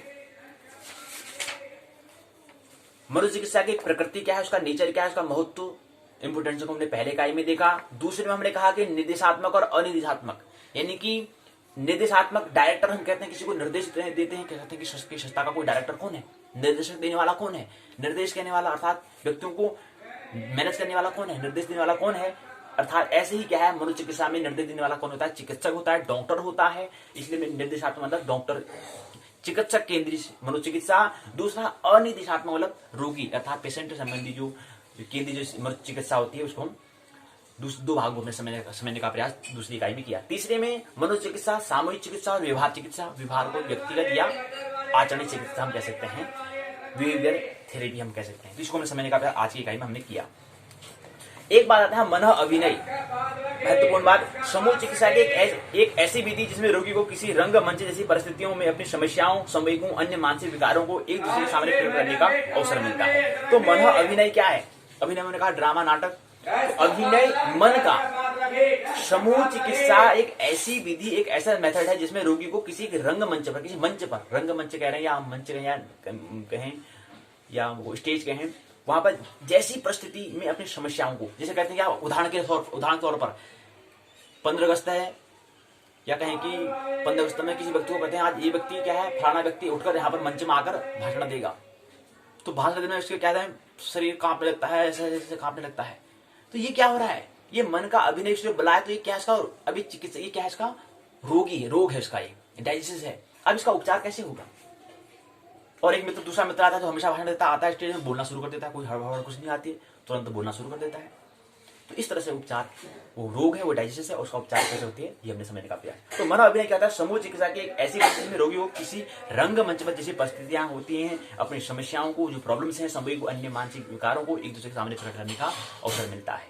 ये हमने बात समझने का प्रयास। शब्दावली हो चुकी है। उसके बाद अगला स्वमूल्यांकन प्रश्न है, संदर्भ के अंदर निबंधात्मक प्रश्न पूछे गए। निबंधात्मक पूछा है कि पहला 3 प्रश्न पूछे गए हैं। पहला है समूह चिकित्सा विधि से आप क्या समझते हैं? मन अभिनय विधि से किस प्रकार संबंधित है? यह मन अभिनय जो है से किस प्रकार संबंधित है। दूसरा प्रश्न, मनोचिकित्सा की विधि के रूप में व्यवहार चिकित्सा पद्धति के गुण और दोष को विवेचना करें। तीसरा प्रश्न, संक्षिप्त में टिप्पणी करना है। तीसरा प्रश्न है, पहला मन अभिनय क्या है, दूसरा क्रमबद्ध असंवेदीकरण क्या है, तीसरा दृढ़ग्राही प्रशिक्षण क्या है, चौथा अरुचिकर अनुकूलन क्या है। तो यहीं पर क्या है, इकाई पूर्ण हो जाती है। और साइकोथेरेपी यानी कि 6 खंडों में 5 खंडों में हमने, एक खंड में केवल हमने उपचार के बारे में, इलाज के बारे में हमने बात की। शेष जो हमने 4 खंड में उसमें मनोविकृति के बारे में, रोग के बारे में कहा, समस्या के बारे में कहा, और आने वाली जो कल की जो खंड जो रहेगा उसमें हम रोग के बारे ही बात करेंगे। केवल एक खंड में हमने 5वें खंड में उपचार के बारे में, समस्या का समाधान के बारे में, रोग का कैसे उपचार होता है उसको समझने का प्रयास हमने 5वें खंड में किया। 6ठे खंड में पुनः रोग के बारे में, मानसिक दुर्बलता के बारे में, अर्थात रोग, ये भी रोगी है, रोग के बारे में बात करेंगे। इसी कारण इस पुस्तक का नाम मनोविकृति विज्ञान, साइकोपैथोलॉजी नाम दिया, क्योंकि यहाँ पर रोग के बारे में ज्यादा विस्तार हो रहा है। क्योंकि 5 खंडों में रोग के बारे में, एक खंड में केवल उपचार के बारे में बात हो रहा है। तो इस पुस्तक का नाम क्या होगा? मनोविकृति विज्ञान, साइकोपैथोलॉजी होगा। मानना नहीं जानना, आनंद महोत्सव जीवन जीना है। मेरी बातों को इतने प्रेम शांति सुना, बहुत बहुत अनुग्रहित हूँ। अंत में सबके भीतर बैठे परमात्मा को प्रणाम करता हूँ। मेरा प्रणाम स्वीकार।